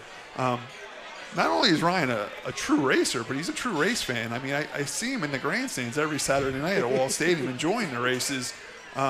Just out of curiosity, on a Saturday night when you're watching the races, who is your favorite factory stock race car driver? Scott Riggleman. Good answer. See, he's got it down. Joey Helberg's got his hands up in the air. Joey Helberg's said it. Sorry, Joey. Joey's your second favorite, right? You know, it's funny because when Ryan, I'm just gonna hide over here now. when the latest NASCAR video game came out, Ryan came up to me and said, "Oh, I just picked it up, and I love running the trucks at Eldora." Surprised to hear you say that you don't like doing the dirt stuff. I guess the video game is where it'll stay for now for you, huh? Probably. Now, as far as today, Daytona 500, big league stock car race. Obviously, Martin Truex Jr. is a name that many people are cheering for. Who do you like today? I'm going to have two, Ryan Blaney or Martin Truex Jr. I tell you what, a lot of people are picking Ryan Blaney. I think there's something to that. And, Martin Truex Jr. is from New Jersey, so is Ryan. So it's good seeing him picking Martin, with the local, both being from New Jersey, Mm-hmm. And now Ryan Blaney with the help from Penske. Going to be interested to see if he could do so. Meanwhile, we got our very own Ryan Kuhlthau, 11 years old, quarter-midget racer at what they call Little Wall after a great run down in Daytona. Ryan, you're the man. Thank you for joining us, buddy. Thank you, Ryan. Thanks for joining us, and good luck in Ladies your and racing gentlemen, this year. young Ryan Kuhlthau, quarter-midget racer at Little Wall Stadium Speedway. You can follow him all throughout the season. He's one of the nicest kids you'll ever have a chance to meet, and a lot of that's due to his mom, Shannon, and his dad, Warren, who are here today as well. With that, we will continue on at the time. I saw him with his hands up earlier, so Joey Helberg, I think I want to torment you for a brief moment. Come on down here. We'll talk about your racing career. Got it, buddy. Can you get rid of this one? As we continue to lead you up to the Daytona 500, scheduled to go green about 3:05 p.m. local time here at the River Rock Restaurant and Marina Bar. And Joey, who made about the 1-hour trip south from North Jersey, has been competing against the man he's going to be sitting next to, Scott Riggleman. Joey, a second-generation driver. His brother, Eddie, has been helping out on big league modified teams. And, of course, his better half, Stephanie, is here to support him as well. Joey, what's up? Nothing. Just, having a good time down here. Now, having you on here has been something that we wanted to do, and for many of the people who may not be familiar to local racing, Joey and Scott compete at Wall Stadium Speedway, and I'm scared because Stephanie has a headset now. I have a headset. They've been competing at Wall Stadium Speedway, which is a 1/3 mile high-banked asphalt oval located just off Route 34. If you take the Garden State Parkway to exit 98, the track is less than 5 minutes from there. For more information, you can visit wallspeedwayracing.com, and their schedule was just released. It's a long one. What are your thoughts on that schedule that he's put out? Yeah, it's pretty much like back when my dad raced. The schedule was out already. And where have you been? I've been working and looking at stuff to buy for our apartment we're moving into. But it seems like back in the day, back when my dad raced pro stocks and modifieds, they started mid-April, something like that. Yeah. So I think it's 25? Yeah, 25 regular races. Not 25 nights, though. There's some nights we have triple races and double races. I love those but nights. It does totally resemble the old days when we used to have 30 street stock races. Joey, a few weeks ago I talked to you, a couple weeks ago I talked to you at Cliff's viewing, and you were kicking the idea around about going to Mountain Speedway, Evergreen Speedway to race that factory stock race. But now, unfortunately, it seems like the dates conflict with opening night at Wall Stadium. So are you going to be able to do that still or no? I don't know. I'm kind of Scott Riggleman, torn. we're trying to live in an apartment starting March 1st. Let's not talk about racing just yet, unless they're like well, this is a racing races. show. This is not an apartment show, so we're going to talk a little bit about racing. Just wait till we get Scott's wife up here. But he needs to save his money, too. Oh, I just like understand that, too. And that comes to our my very next question. Oh, Joe, you didn't answer that question yet. I don't know. I'm kind of torn between the two. I'm not going to run for points. And I was going to run the big shows, the triples, the twins, the 50-lapper. Right. So I don't know. I'm kind of... And what makes this decision a little harder for Joey is where he lives. He lives in Union, New Jersey. He's about the same distance to Wall Stadium and Evergreen Speedway, so he can choose easily which way he wants to go. He did race Evergreen for a full year in factory stocks once before. It's funny that we have Joey on our show right now because a couple of shows ago, we were talking about weddings interfering with racing. Oh. And Joey has been, well, no, not your wedding, I'm saying, but for years, Joey's is always the top runner in the factory stock division, always battling for points, but he always seems to have 2 or 3 weddings to go to every year, and he always misses races because of it. Guy. Yeah, and it's this year. I actually have a wedding to go to. That's this guy gets killed on weddings. You know, it's funny. When I saw the schedule get expanded at Wall Stadium Speedway, it goes into October 6th. Yes. I'm a groomsman in a wedding that night, so I'm in trouble. I'm not going to be able to make that one. Yeah, the last weekend in September, I have a wedding to go to. So, I mean, it's that's a wedding that you're date. in, not just Right, and that's another thing, too. There was a couple of Joey's like, this one wedding, I probably get out of it. But there was a couple weddings that he was actually in. And I tried to get him out of those weddings too, though. Right, and not only would he miss because of the wedding, but he also had like the bachelor party and stuff to go to. And I think one night he rushed home from Atlantic City to be able to race at Wall Stadium on Saturday night. I missed a good night or whatever. Yeah, right. Raced and then went back and. See, I got one the day of the Indy 500 this year. I'm not in the wedding, so I'm not going. I'm going to stay and I'm going to watch the Indy 500, send a check, and that's it. Racing comes first. That's all that matters. I tried to convince Joey to let his dad fill in for him at my older sister's wedding last August, but that didn't work out too well. Yeah. They didn't fit in the same tux. No. Now, Joey, with racing this year, I know at one time you had multiple cars. Are you just down to one factory stock now, or do you still have two? Yep, the car that Brian Brown was in Turkey Derby, the 21. Yes. That was a car that I had, and I sold to him. And then the other one Dave Green had and lasted, a year about. Yeah, and right. then, I'm just down to the one. Okay. Now, do you still run without the nose fascia? Yes. I don't know. I like how the car looks. It's just kind of all natural. I do it too because they tend to get torn up pretty quick. Yeah. It seems, and then everyone gets a caution because half their nose is hanging off, and I'm like, what are you talking about? I like it for it keeps it cooler. Yeah. It keeps the engine nice and cool. Yeah, and my car still overheats, so I gotta figure that out. Now, we were talking to young Ryan Kuhlthau about all the things he's involved in away from the race car. I'll tell you what, Joey's got a good golf swing on him. And we've gone to Top Golf a couple times. He can drive the ball 200 yards with no problem. I mean, is that athletic ability, like Scott was asking, little Ryan, is that something that you parlay over to your performance in a race car? I don't know. I started golf years ago and, just kind of caught a knack onto it and enjoy playing. And your free time, you entered the league at Top Golf last year. Yeah. It was the first time they did it there and, enjoyed it. And they have different leagues and stuff like that. But it's a weeknight and hang out and go against other people, and it's pretty cool. Now, as far as your plans for 2018, you mentioned you're kind of torn on whether you want to run for points, you want to just run the big shows. Now that we've seen the prolonged schedule that we're about to all approach rather quickly, I mean, has your mind shifted as to what you're going to do this year, or are you still? I don't know. I'm kind of torn between. Stephanie, cover your ears. Do I want to run the big shows there, and maybe the Fan Fest nights, or go to Evergreen for the 6 or 5 races that they have? I think tire-wise, there's a big difference in price with what you got to spend to race at one place or another, even though I'm traveling an extra 45 minutes. So I don't know. We already looked at the tire deal at Wall Stadium. We do have a tire bank at Wall Stadium, but one of the rules is that you can buy 6 tires at the beginning of the year, and then you're allowed 1 tire a week. So we're looking at 25. A tire's $100. So you're looking at the first initial 6 tires is $600, and then you're looking at 25 more tires. You can be up to $3,100 in tires if you choose to buy a tire every time you're allowed to buy a tire. Yeah, it was between $3,000 and $3,500, I think, something like that. Because the triples you can buy, twins you can buy 2. Right. All right. So I'm joined now by 3 factory stock races at Wall Stadium Speedway. The top division at Wall Stadium Speedway. Let's entertain the crowd a little bit. If you're not familiar with racing at a local short track level, what type of cars do you drive, and how affordable is it to get involved, and is the factory stocks the best series to start racing in? Joey, I'll start with you. I have a Cutlass. I had a Grand Prix, which was really, really hard to find parts for. Is this a junkyard find? You just find it at a junkyard and you throw it together? And the body, you can do that. Safety-wise, everyone's pretty much spending the same amount of money on the car. But, I mean, you could ask Scott, Josh, it's not your stock enduro type car, it's evolved. Yeah. Even though it's called a stock division, it's not really a stock it's class. not it's not like a stock class at the drag strip. There's certain modifications you have to make it Wall Stadium Speedway legal. Yes, a lot of safety modifications, but addition to that, I will say, stock cast iron 2-barrel intake. I mean, they keep a lot of things down to what they would have been. You can't, throw some like Vortec aluminum, engine in there or something like that. You got to have, some big heavy parts.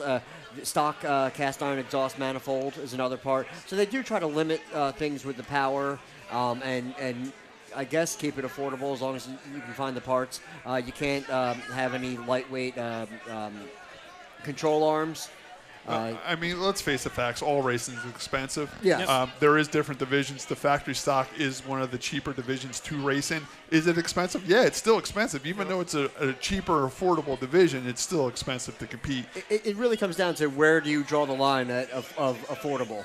Well, Joey, I'm going to have to put you on the spot here. Now that you're here and you are a factory stock driver and a factory stock car owner, I don't know if you listen if you don't listen to the show that much, or if you do listen to the show. I do, yeah.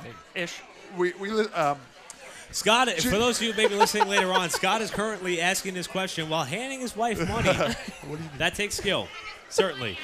He has a wad of singles. It looks like. The reason I'm asking you this is, Joey is like me. He not only does he drive his car, but he owns his own race car. Just so you know, there's a race in September called a mechanics race. And we are looking for a ride for our very own Eric Brenning, who's a tremendous iRacer. So just keep that in the back of your mind.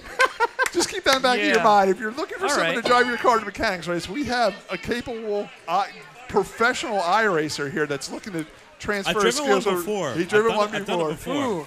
So you said you're on a limited schedule. You might want to miss mechanic race that Yeah, I don't know. I'm looking at Eric and you. You're about the same size. You can fit right in your car. I mean, it'd be a perfect fit. That's a compliment. Joey's a thin kid. I don't know if I'm that thin. Now, Joey, just keep in mind, my wife ran faster times than Eric Brennan did in my car. So your car will be safe. True story.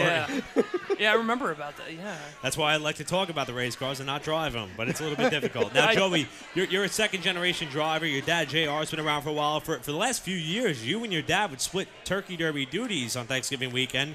You would run Friday, Dad would run Sunday. Yeah, Joey put it into that a couple of years ago. It didn't go so well. Your dad's been a bit under the weather. Just want to give you a chance. Tell us how your dad's doing. Just make sure he's doing okay. He's getting there. He's been in Kessler rehab. He had some back surgery, neck surgery. Oh, wow. I didn't know that. Yeah. JR Helberg. Been getting around slowly but surely. I don't know if he's going to turn wrenches anymore. He's a mechanic. So we'll see what happens. But, did he have an injury to his back, or is this something that's been going on forever? I think it stems back to actually a crash in New Smyrna. Oh, really? Back in 2003 when he won the championship down there, when they split the tour mods and SKs. His seatbelts were not the right height, and when he crashed, his spine compressed. Down? Yeah. Okay. And I think this is kind of stemming back to it, but he's kind of falling apart here and there with his knees and his shoulders. And that's a shame. Not only was J.R. Helberg, who's Joey's father, a great racer, he's a great mechanic. He's always great help to have in the pits. And not only does he help Joey, anybody that has trouble with their car, he's willing to come over and help them sort it out. I mean, I've borrowed parts from him. He's borrowed parts from me. I hope he gets better and he can make a few races this year. Now, in terms of safety, one of the items that has been of discussion as of late is the indoor races that just kind of wrapped up. And we ended up having a few injuries in the indoor series side. Of course, our thoughts and prayers want to continue to remain with Mike Teideback and the Teideback family after the fact that he continues to fight in an Atlantic City hospital. Indoor racing, something which you two gentlemen have not been involved in. In a couple moments, we'll ask Chris Grbac, who competed in the microstock event. We drink grasshoppers when we go to the indoor race. We don't race. We just drink grasshoppers. There you go. Watching that style of racing, is that something which appeases to you two gentlemen, or would you rather keep it to the big track outdoors? Scott, I'll start with you. I mean, I'd rather keep it to the big track outdoors. I mean, let's face it, I race so much. It's nice to get a little break in the winter from the race car. If I was to look into indoor racing, it would be nonstop racing. If I was the indoor race, I like the slingshots. I like what Nick Shaw does with the slingshots. I think for fenders. For the size of the track. They don't really have fenders. Depends on how they look at them. No, but the rub rails actually work, unlike the TQs. For the size of the track and the scale of the slingshot cars, I think it's a perfect fit. If I was to choose the race indoors, I would look into the slingshots. What would you do, Joe? Yeah, no, definitely. I've always, I like the big dirt cars and everything, and they kind of morph them. And doesn't it look like a dirt race out there, a modified dirt race out there? Yeah, and I've always actually been interested in possibly, renting one or, doing something like that and being involved in it. But the TQs, I mean, that's a totally different, ball game. Yeah. You really got to be on your A game, and those carts are, I don't know the amount of money that those guys put into those things, but it's crazy. Now, Joey, we're not exactly sure what your plans entail for 2018, but I'm sure the RPM podcast people will be the first to know, right?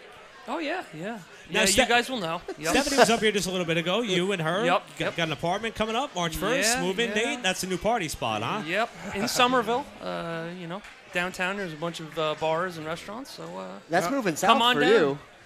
A little bit. Yeah, it's about 25, 30 minutes from me. Okay. It's actually closer to work. So now that you're renting an apartment, obviously there's not a garage there for your race car. Where will you be keeping your race car then? No, I'm renting a spot out in Sterling, which is Morris County.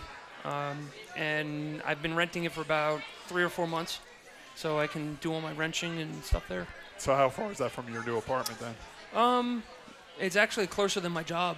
Oh, okay. It's like actually under 20 minutes. Oh, okay. Yeah. So it's a good See, good deal. A lot of people don't understand. Like, we were just talking about affordability in the factory stock division, but it's the other stuff that costs you money. Now you need a truck trailer to get the car to the track, and now Joey's renting a garage just to a place to store his race car and also work on his race car. Yeah. That's another expense people don't think about sometimes. Well, Mikey Montano, who's another factory stock competitor, a good friend of mine. In fact, he wanted to be here, but he has a hockey league game for his kid up in Boston, so he took the trip up there.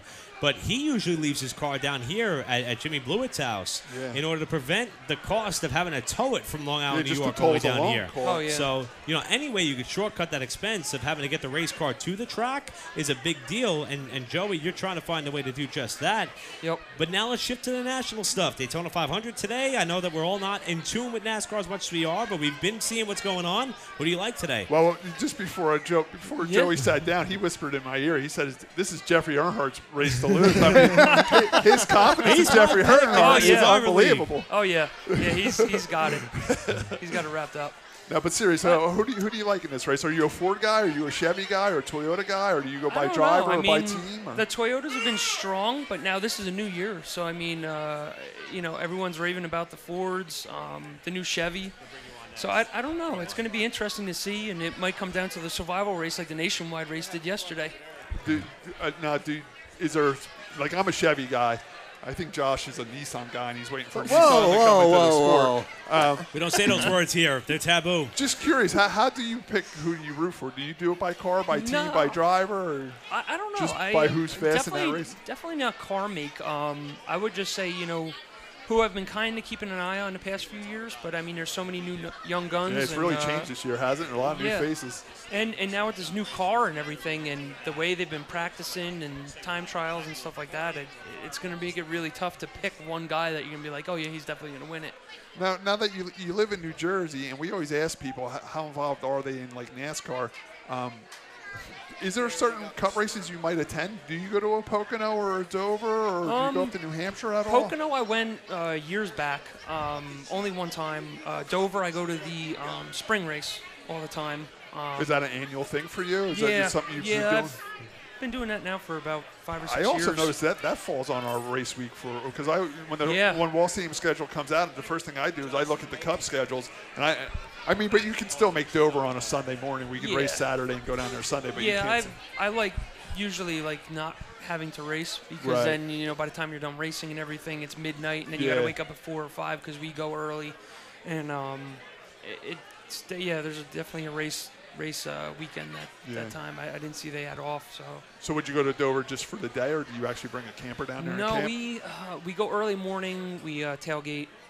And then afterwards we tailgate and then go down to Lewes, Delaware, take the ferry, stay over, and then go to either AC or somewhere the next day. So you make a 2-day weekend, but it's Sunday and Monday, not Saturday, Sunday. It's Sunday, Monday. Yeah. Yep. Okay, that's so good. Is that an invite, Joey? Like, can I come to this thing? Or? Yeah. It's if you're picking one up of the those tab. NASCAR races. Typically, I usually am. Now for the 500, 60th running, new aero package. Not sure what we're going to see. Who do you like today? Yeah. I don't know. I mean, Truex is probably going to be in the top 5. That you would think that's going to be as really long strong. as he can stay out of trouble. Yep, along that's with the other the key to the day. 39 guys. I have Will Byram. In terms of the race pool locally here today, that may not be a bad pick. I've been a diehard Jeff Gordon fan, so. He's got the number 24 now, right? So that ties over. Okay, that's a good tie-in for you. Yep. So we'll see. I mean, it should be interesting to see. I hope these cars can actually not jump around like they were just with, losing the draft with the, the aero and everything. I saw that. Yeah. So All going to be something to watch. Multi-time winner in the factory stocks at Wall Stadium Speedway, competing this season in 2018. Also has a hell of a golf swing. Joey Helberg at Wall Stadium Speedway. Join us here at the RPM Podcast. Thank you, Joey. With that, it's about time to get dirty. I got Chris Grbac waiting in the wings, modified competitor at New Egypt Speedway, which if you're not familiar with, is a local D-shaped oval covered completely in dirt. They call it racing in the pines because it's kind of down a little bit in the sticks, and we love to get Chris on every time we have these shows together to kind of promote the local racing efforts as we continue to lead you up to the 60th running of the Daytona 500 here at River Rock Restaurant and Marina Bar. Chris, what's up, buddy? What's happening? I'm going to fix your mic because I'm a good friend like that. Check 1, 2, baby. You're good. I understand you've already had a shot of Fireball, so how you feeling? We're getting started. Inside information for the people at the RPM Podcast. Chris, you've been racing dirt for quite a long time. Your whole family was involved. Obviously, your father used to race back in the day. I'll tell you what, Scott's may not be a fan of the dirt stuff, but that's where your heart lies. My question is why? Why? I don't know. I think it's more fun. To just throw it off into the corner with all that power underneath that right foot, and you can just kind of fishtail it back that way. Is that what it's all about? Absolutely. I mean, my dad, my grandfather raced asphalt back in the day, but they also raced dirt. And I mean, you got to have talent to do either or, but I just think the dirt's more fun because you just throw it in there and hope for the best, basically. I'm going to say, judging by your right rear after Turkey Derby, you might want to switch. A tire which he offered to give away. That's called driving with your tongue out.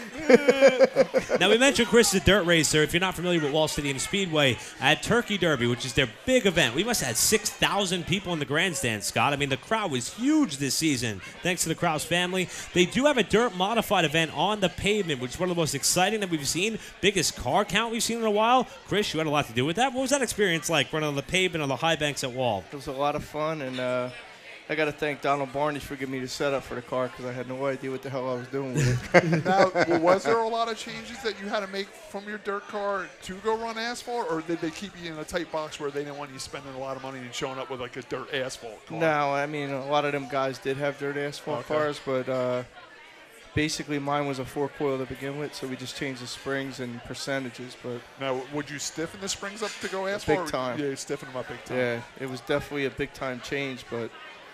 Now, Chris, your last name's Grbac. When I was a kid growing up, I spent a lot of time at New Egypt Speedway, and the promoter of the track at the time was Jimmy Grbac. Any relation to Jimmy Grbac? Yeah, he's my uncle. He's your uncle. Did you attend the races when it was asphalt? Oh, Jimmy yeah. ran the I track? worked there. 52 white, 52 red guardrails. I used to paint them. You maintenance guy. Yeah, that was a great part of my childhood was going to New Egypt Speedway, especially when they had the Wednesday night modified shows and big names like Richie Evans, Jeff Bodine would show up. A lot of people also know that New Egypt back in the day, they were famous for their meatball sandwiches that were made by Grbac. And the sausage sandwiches. Yeah, it was a great time in racing, and your family was a big part of that, and that's great. Not that long ago, we were just talking about the indoor race that just took place at Trenton, which was a dirt race. Then Atlantic City, they went up to Albany, Allentown, another one. You got to run a slingshot. How did that deal come together? How often have you run those indoor races? And is that something you want to do as you continue to go forward? I enjoyed it a lot. I mean, it's basically those races, you know you're going to get your ass kicked or basically get hurt, but I don't know. I think you had a little emotion. Yeah, I think it's like being abused, you know. You kind of like being abused, but... now, do you own your own slingshot, or did you go the rental route? I rented one from Dylan Hoke and his dad, and it was like, I guess it was their first time doing it, but he's like 2-time national slingshot champion, and it's probably the best car I ever had down there. Now, Chris, if you don't mind talking the financials a little bit, just to let some of the people here who may not be accustomed to that style of racing, how much roundabout does it cost to rent a race car like that? And are those programs regularly available to rent a race car like that? I mean, they got escalated in the past couple of years, but he actually gave me a really good deal. It was only $1,000 and a $500 crash deposit. I would do that. Now, do that in a minute. Now, on top of that $1,000, do you have to buy tires and fuel? I have to do anything to show up. Oh, really? Yeah, and that meant a lot to me because I was kind of sick from drinking too much Thursday night. That's my boy. But now that you have rented a slingshot and drove one, would it be something you were looking to buying yourself and having one and maybe doing some dirt racing, I'd say like a Linda's or a Cutstown with one? I've done it. I've used somebody's car and done it, but My son's going to be 16, so I'm going to rent it for him. Okay. Because these guys actually gave me the best car I ever had. Okay. And they had so much knowledge, and I mean, they were really supportive because, like, that's the first time I did it in like 7 years. So now on this list it says you race dirt modifieds at New Egypt Speedway. Yeah. Do you plan on going back there this year? Yeah, I'm going there this year. I'm gonna run some of them Deo shows. Okay. I wanna go to different tracks because going to different tracks makes you better. Right. What other tracks are you thinking about going to? I like going to Delaware. I liked going to Susquehanna. I like to go to Grandview. Now, would they be Deo shows also, or would it just be something you'd pick? Yeah, most of them are Deo shows. They Yeah. have a lot of shows. They got a North and South series, but they're all over the place. I did something pretty cool on dirt this year. I went to Big Diamond for the very first That time. had to be fun. It was a blast. We got a flat tire on the way to the track. I actually missed practicing anything. It was just the 8-cylinder enduro division, and I started like 18th, and I ended up finished third. And I tell you, Big Diamond's Big Diamond's an awesome track. Have you ever raced at Big Diamond? Yeah, it's weird. Though, Yeah, it's wide. Uphill, downhill. Yeah. It's pretty cool though. Fulton's like that too. And you definitely don't want to run off the back straightaway because they park all their like heavy equipment off the back straightaway and stuff like that. But it was a cool experience going out there. Yeah, Thunder Mountain's like that too. It's like 4 stories up, and if you go over that little friggin' foot concrete wall, you're rolling down like the Duke boys. You know? Yeah. What kind of chassis do you run in the dirt? I run a Higfab chassis. Okay, that's Jerry Higbee up in Middletown, New York, up that way. Yeah, he's very helpful, and it's just a lot of guys run Big Nose, a lot of guys run TO. You try to do something a little different to try to get an edge. Yeah. And I ran torsion cars, but my first car was a coil car, so I went back to it, and probably 50% of the guys are back to coil cars. Now, do you have a big block car or a small block car? I have a small block spec head. Okay. That's all I got, so that's what we kind of run everywhere. So you have run that motor up against big blocks? Yes, I have a Bittner engine, and I tell you what, that thing is friggin' kick-ass. That's good. Bittner, they're rate and train? Yeah, he built some good stuff. Very helpful. There we go. Sorry. Now, obviously, this is a heavy Wall Stadium Speedway asphalt pavement style of crowd that we have here today with Jeff and Eric Lane heading up the event here at River Rock Restaurant and Marina Bar. But, Chris, we talk about the importance of dirt racing and how it's deeply rooted in this section of New Jersey and even South Jersey with Bridgeport Speedway. Let's talk about the state of the sport a little bit. Wall Stadium Speedway's been on the rise a little bit in terms of the pavement side. Crowd's been good. Car count's been good. What does it look like for New Egypt heading into 2018? New Egypt, since they opened the rules up, looks like they're getting more cars. Is that something to you as a competitor, a loyal competitor to New Egypt Speedway, you want to see happen? Or would you rather it still kind of cater a little bit to the loyalty drivers like you? You would, being a low buck guy, but at the same time, you want to see it flourish, so you got to open it up to make it better for everybody. Now, how do you feel about Bridgeport Speedway opening another track with the 3rd mile? That's track? awesome. That place is so configurations of racetrack at Bridgeport Speedway. That's wild. Is that something you're going to try? Yeah, he really tries to cater to everybody. And when you go down there, it's the friendliest atmosphere you could ever be in. I know. Yeah, I race there on Friday nights. I race on the quarter-mile track 5 times a year with the Enduro Series down there. And we deal with Danny Serrano with the quarter mile. As soon as you pull in the gate, the guy's waving to you and smiling and shaking your hand, and he welcomes you with open arms. It's really a breath of fresh air pulling into that track. He's been around forever. Yeah. His grandmother was a great supporter of racing. God bless her soul. You know, I feel bad for him because of what just happened. And but he is such a big supporter everywhere. I don't care where you go. He's there. He's at New Egypt. He's at Grandview. He's at Big Diamond. Yeah, and he's getting into the micro sprints now. He's really into the 270s. That's a great class. Yeah, micro sprint. I've run them. They're awesome. Now with the 3rd mile track and you having a spec head, smaller engine, do you think you can be more competitive at Bridgeport Speedway on the 3rd mile now compared to running the big 5As? Yeah, probably. If you're running with 358s on the big track, you're competitive. But I mean, being on a smaller track, you're always better off because it's more driver on a smaller track. Big track is. Have you even seen the new track they made down there? You've been down there already? I've seen the videos of it. I watched some of the videos too. My grandson was being born. I was watching the videos. You know how that is. Do you like the layout of that track? Does it look good? Yeah, I mean, he took a lot of input from a lot of good drivers. So you're not going to have nothing but something good if you take input from everybody. Right. I agree. About a half hour away from going green in the 60th running of the Daytona 500 here at River Rock Restaurant and Marina Bar. Race pool tickets are being handed out, as well as the many raffle tickets that we have to offer. So much free stuff behind me that we're going to be giving away in just a little while. But first, Chris, who do you like in the race today? I guess whoever doesn't crash, really. That's the easy answer. Everybody's giving us the easy answer. Come on, pick one out. Who's going to win this race today? I mean, I would say, honestly, Jimmy Johnson. Oh, wow, that's surprising. And that's really going out on a limb. Jimmy Johnson's been having a lot of trouble down there. I think he's in another backup car, and he's starting 35th. I think he plays that a lot of time now. Yeah, you think so? You think he goes on race? I think the end of last year, they didn't finish good last year a lot of times, but they were practicing, changing stuff. Yeah.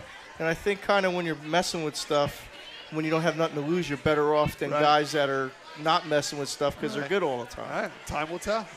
7th time that Johnson crashed out of the non-points event called the Clash. Maybe he's got the bad luck out of the way. We'll see if he wins the 500. Chris, for more information, visit the New Egypt Speedway website at newegyptspeedway.com. Look forward to seeing you there and many other tracks you're going to be traveling. Chris, thanks for coming on, buddy. Thanks, brother. Appreciate Thanks, it. Chris. Good luck this year. Chris Grbac, driver of the number 7 Dirt Modified at New Egypt Speedway. Wrapping up his stint on the RPM podcast as we continue to now less than a half hour to go for the green flag in his 60th running of the Daytona 500. Fireball. Fireball shots all day long, I promise you. Just give it a little bit of time, we'll be there. Now I want to invite up the other half, or as I should say, Scott, don't beat me up, the better half of Edge of Divorce Motorsports. Of course, I'm talking about Nancy Riggleman, female factory stock competitor at Wall Stadium Speedway. And as Nancy gets wrestled in, keep in mind, Nancy has been driving a race car for quite some time back in the Powder Puff events. We had Joey Helberg up here. His girlfriend, Stephanie Romanowski's competed for quite some time. Nancy had a lot of success. Now she's driving full-time in the factory stock ranks, and her husband, Scott, won a championship in the process. Nancy, how's it going? It is going well. I really just kind of want to know how you get him to talk so much. Well, it takes a little bit of time, and Scott warms up to us very well. As long as you're talking racing, I can talk all day long. You talk politics and other stuff in life, I don't even want to talk about it. Normally, he just kind of sits in the corner and doesn't say a word to anyone. And I'm watching him here just like be a motor mouth. But that's what we need because we love Scott and we love you, Nancy. Now, this year, you elected to make the move, which we saw another factory stock female racer, Tiffany Olenek, who's here tonight. She ran full-time with the factory stock ranks before. It was your call last season to run for the first time full-time. And I don't want to say with the big boys, but with the factory stock competitors. How was it? How was that season being a full-time lady racer at Wall? It was intimidating. Those guys have been racing for a very long time. I give Tiffany so much respect for kicking their butt. I'll be nice. Tiffany, a multi-time winner in the factory stock ranks. And I also enjoyed telling Scott the next day that a girl beat him when she did win.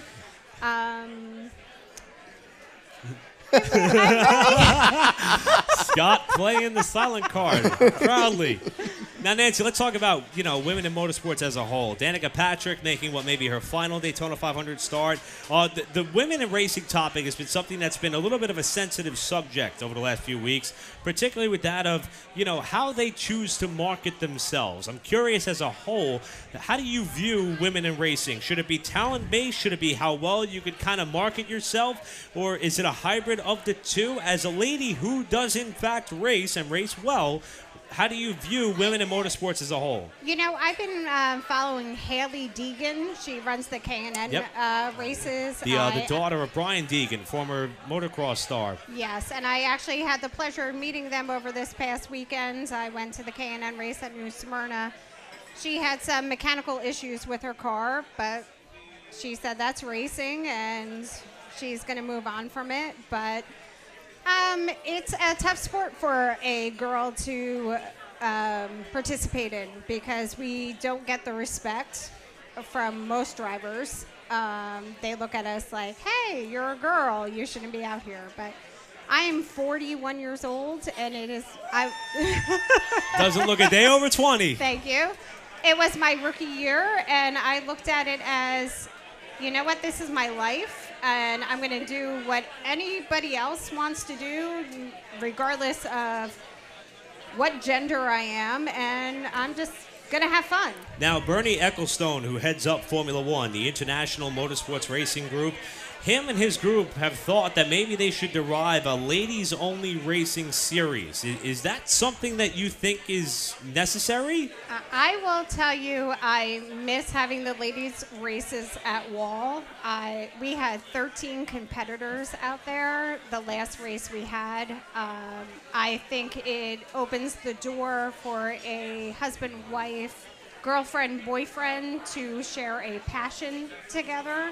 Not only do they share a passion, but they can also share the race car if there's two separate divisions. You can have one race car and race it twice in one night, like a Joey Helberg can race his factory stock, and then Stephanie could take it out in the women's division. So now, right now with not having a ladies division at the racetrack, we have to have two race cars to get her to race. So I can still race and she can still race.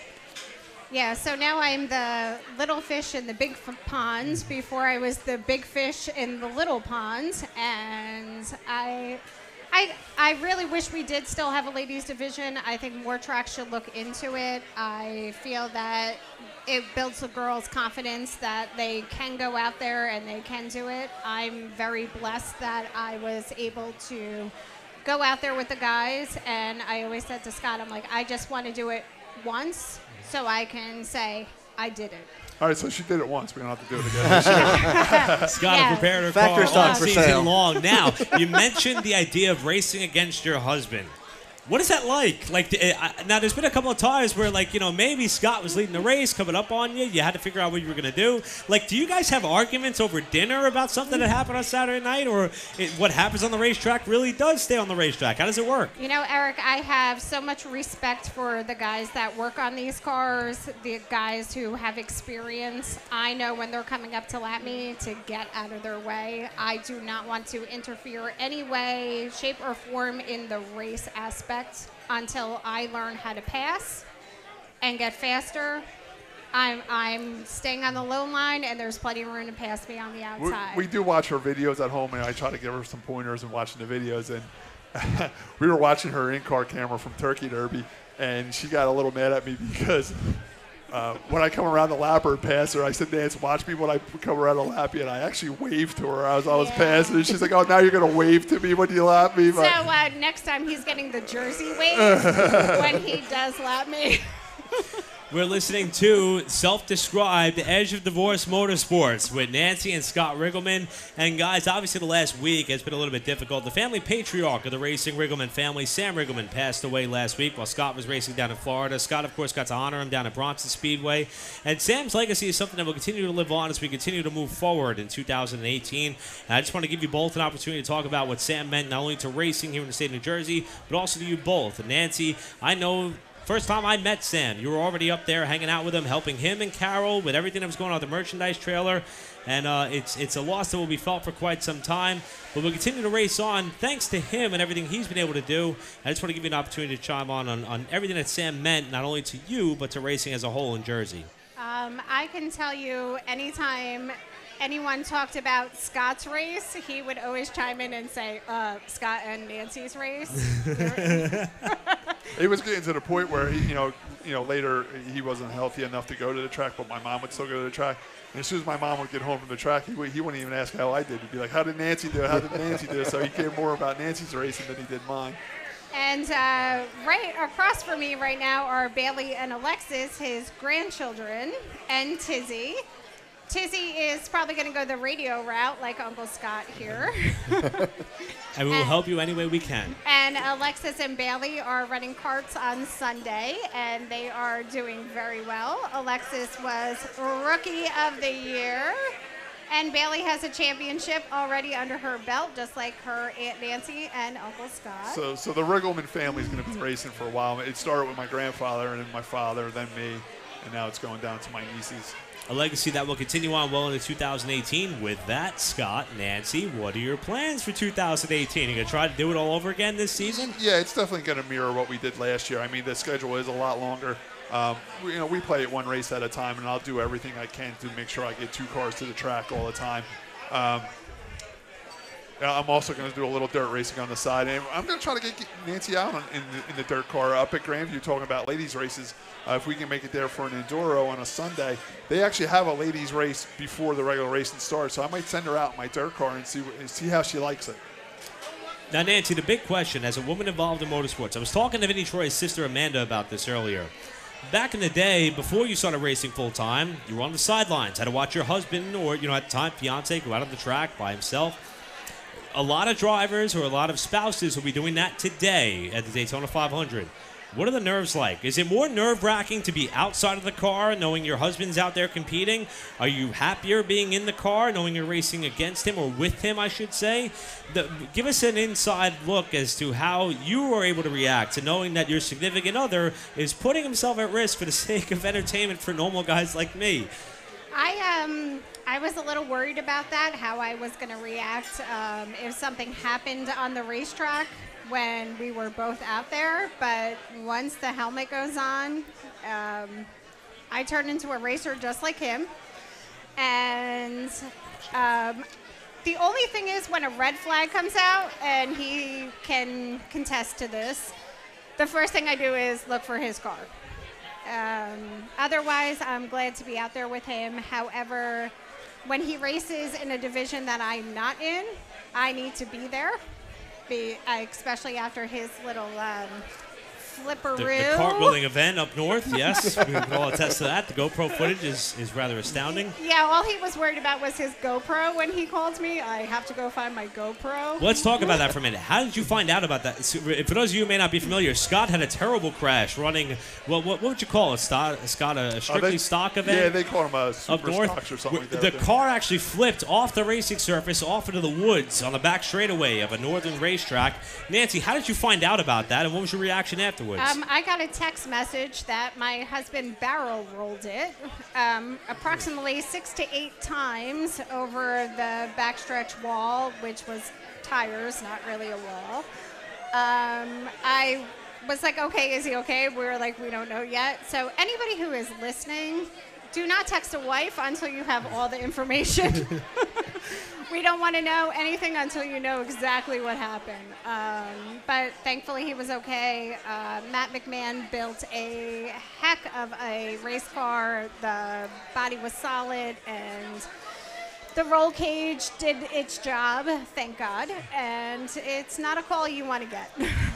Now, while we're focusing back on the local level, I want to say my announcing partner, Jeff Grbac, is here tonight and handing out copies of the 2018 schedule at Wall Stadium Speedway. 25 races unofficially for the Wall Stadium Speedway factory stocks. Anybody here, if you want to get a copy of your schedule, we have them up here at the RPM Podcast booth. So, if my math is correct, Scott and Nancy, 50 races for your 2 cars this season if you go full time? Yeah. Too much? Too little? What are you thinking? Let's go for it. I mean, one of the things I pride in my racing career is longevity. I mean, I like full seasons. I mean, the one year I ran the full factory stock thing and the full enduro at Evergreen, and I think that was over 40-some races with the same car. So yeah, and we ran the powder puffs with that same car. And we ran the powder puffs. So hey, man, let's go racing. Yeah. I'm in it to race, and I like a busy schedule.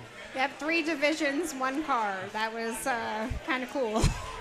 Shifting our attention back to the Daytona 500, Nancy, been asking everybody who's been up here, who do they like? Question's going to go to you. Who's your favorite to win today? Well, because I got Logano in the pool, and Not a bad pick. I like a little cash in my pocket.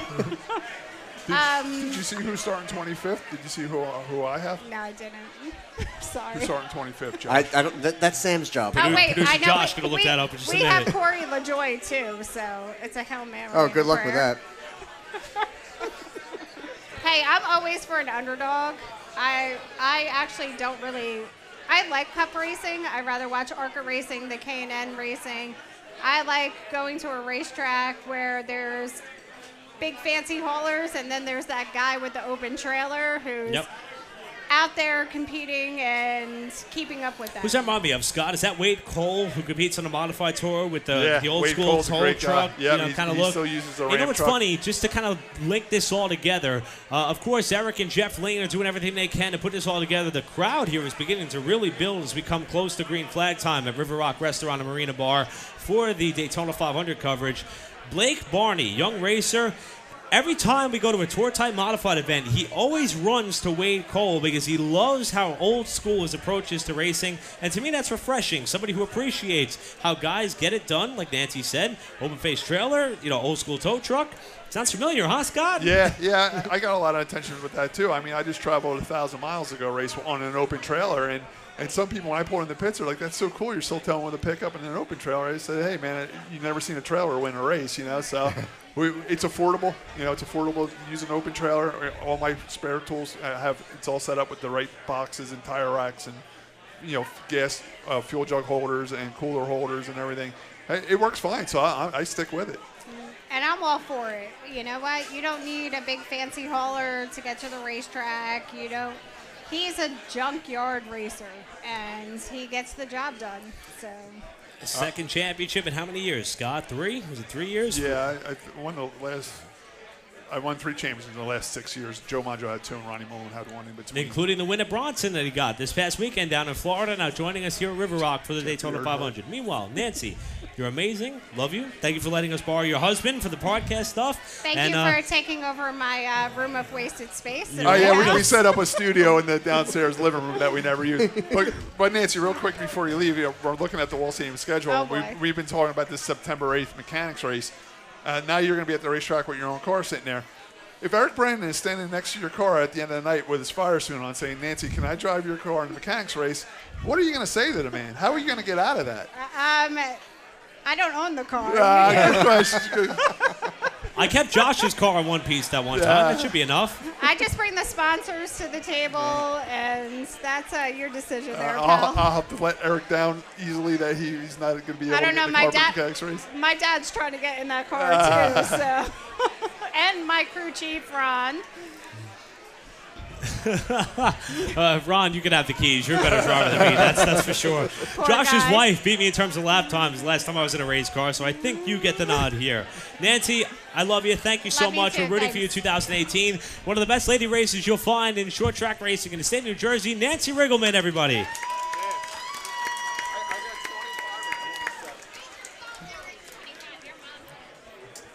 And on that note, we have a few other people.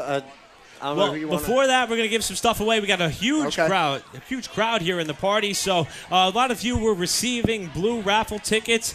I feel really weird pulling these tickets, so I'm going to ask some help. Why don't you give me a hand and pull out the winning ticket for me, my dear?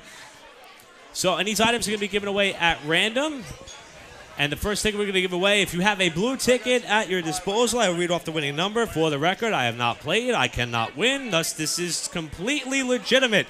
This has nothing to do with any unbiased parties. I promise you that. And we're going to be giving away a T-shirt and hat combination with a little bit of a koozie and some other free stuff, courtesy of River Rock Restaurant. First winning ticket, 444-5341.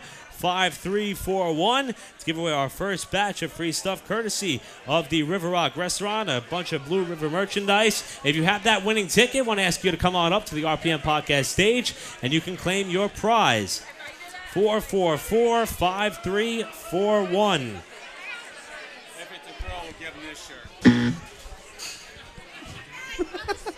Nobody was coming up, so. Scott, you want to do a quick wrap up? Yeah, that's what is Eric free? Can he do a quick interview real quick? No. These guys are all they handed these out earlier? Yeah, no. Again, that winning number, 444-5341.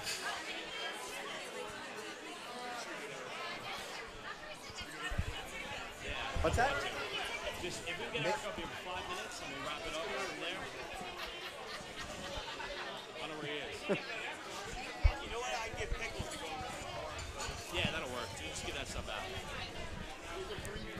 Well, Josh, we are about 10 minutes away from getting set to go in the Daytona 500. With that, where is Eric Lane? I want to give him an opportunity to come on up here. He's got a beautiful-looking race car sitting out in the parking lot. I see the hands going up in the air. Eric's in the back of the bar. We'll get him up here. Shout out to my buddy Steve Eccles, who is here, who has been doing so much for Wall Stadium Speedway. As we continue to remember Cliff Krause, the promoter of Wall, who passed away unexpectedly not that long ago. Steve, of course, was able to put together a candlelight vigil in memory of our buddy Cliff. And Steve is here tonight to watch the Daytona 500. Still waiting to see where Eric Lane may be. But with that, we got Casey Robicheau. Casey, Daytona 500 getting set to go. We just talked to Nancy Riggleman. Got about 10 minutes till we see the green flag.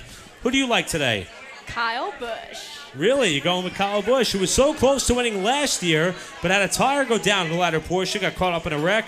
Toyotas have not shown as much speed. Why Kyle? Kyle's been my favorite driver for years now. Him and I had a very similar driving style when I was racing, so he doesn't take no crap, and I like that about him. So Now, you he's say my pick. a similar style in terms of aggression, poise, demeanor, confidence. What are you looking for? Definitely confidence. He doesn't like to lose. He's made that very, very clear. I don't like to lose. Actually, I think they just showed him on television, my man. But anyway, yeah, he doesn't like to lose. I don't feel like I was aggressive when I was racing. I've been told differently, but that's all right. So he's aggressive, and I like that about him, you know. You can't be all rainbows and ponytails when you're out there on a racetrack. So I remember Eric Graham in one of our, I think, first episodes when we brought you up and we were talking about women racers coming up, especially from karting, and you know, a very bright future for a lot of women drivers. And we talked about our female racers from Wall Stadium, and when you came up, he said she's not shy.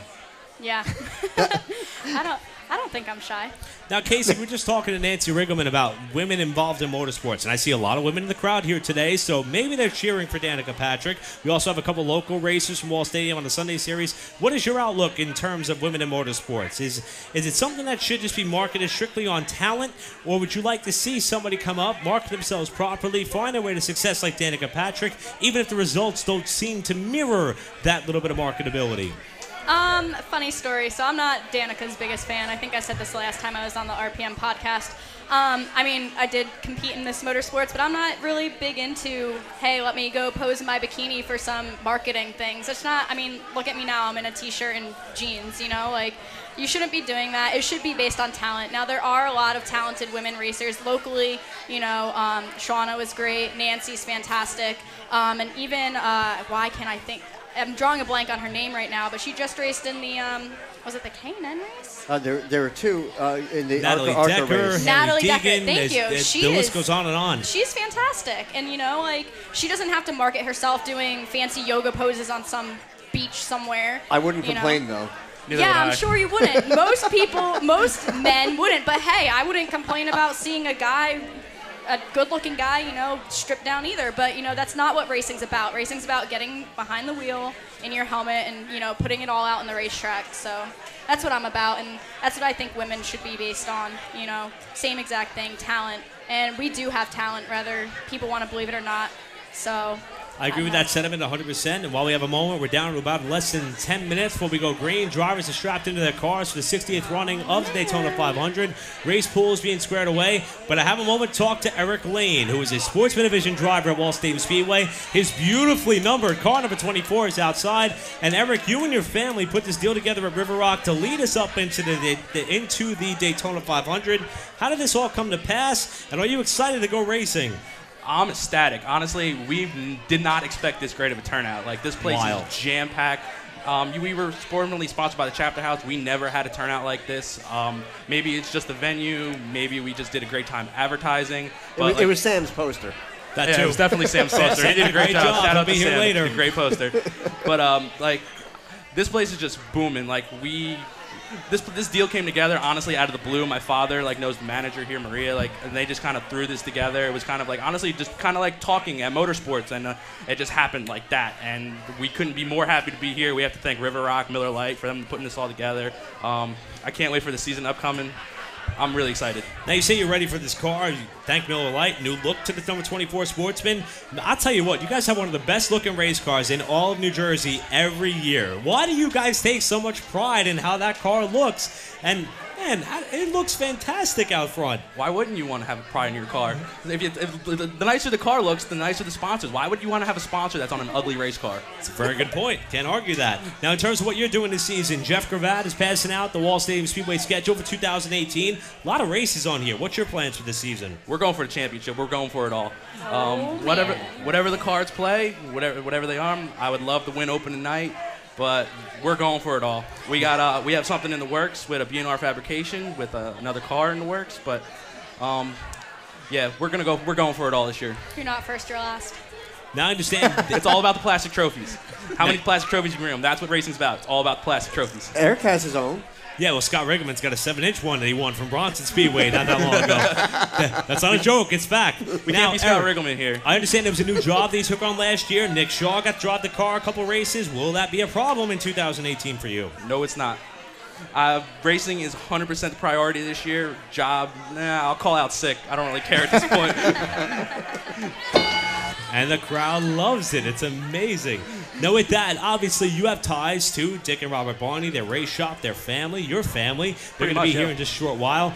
Does that support from a legendary car owner and modified competitor really give you a little bit of confidence in what you're bringing to the track every week? See, like you say, like they're the legendary, like they're just Dick and Robert to me. They're regular people to you. They're regular people. I've literally been at that shop since I was born. My dad's worked there since he was 17 years old. They're just family to me. They're basically like Blake. I look at Blake as a brother. Like Nick Shaw's been coming around the past couple of years, but like we're just a giant family there. It's not, oh, it's Dick. Oh, I'm intimidated. No, it's just I look at him almost like as a grandfather figure. He's been there every step of the way, mentoring me when I was like not doing so good, giving me pointers. It's an everyday thing to me, and that's just what it is.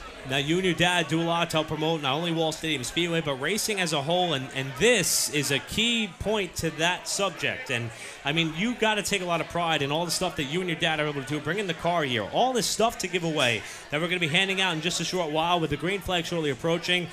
Do you think this is a big part of racing? The people, getting everybody together for a central cause to enjoy and watch racing. How important is that to you and your dad? It's very important because without the fans, we wouldn't have a place to race.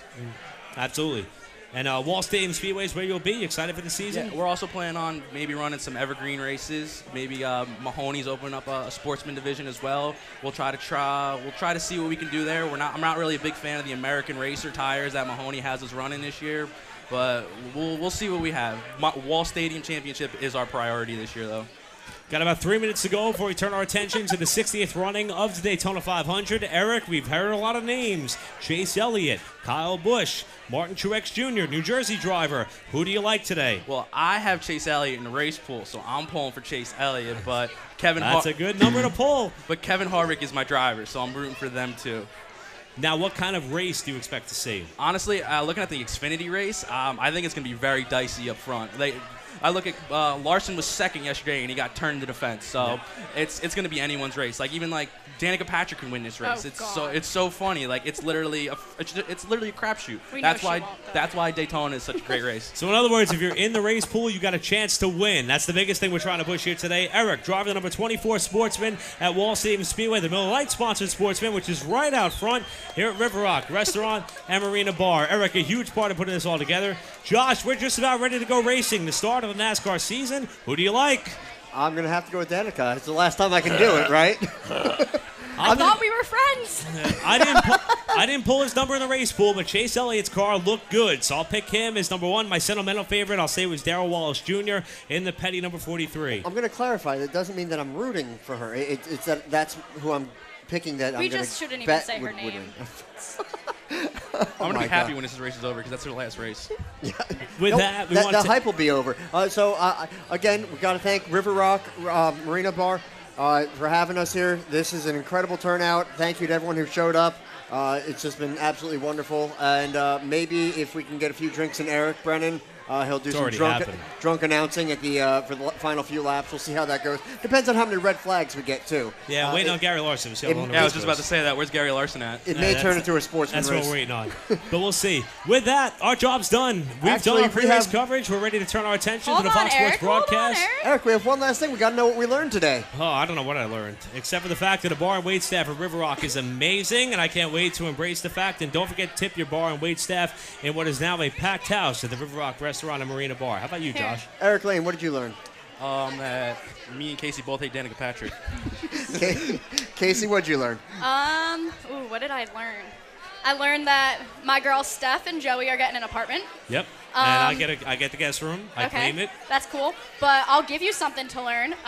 Just a quick plug for myself real quick, Obviously, Miss Motorsports. I didn't get the crown. Real sad about that. Miss Congeniality, what's up? But anyway, I will be running for Miss Speed Sport. There you go. Out in Scranton, Pennsylvania. So anybody that wants to come out and watch me strut my stuff again, I guess. That's bragging. There you go. What did I learn? Danica Patrick's just terrible. I learned that Scott can go either way. He said it. I learned that Chris Grbac enjoys getting abused. He does. I Like heard you know, that about Chris, him. he's about 8 fireball shots deep. So that's And good. more recently, I learned that Casey likes Bush. Well, in that event, Casey rooting for Kyle Busch as well. And I got some Kyle Busch fans right here. I heard them. And with that, I think our job is done. On behalf of Nick Rendo, Scott Riggleman, Josh Matthews, I'm Eric Brennan, all of our guests, thank you so much for joining us. Don't forget to take care of your bar and wait staff. We're ready. Cars are on track. Pace car is getting set to go for the Daytona 500. Enjoy the race. We'll talk to you all soon. Thank you.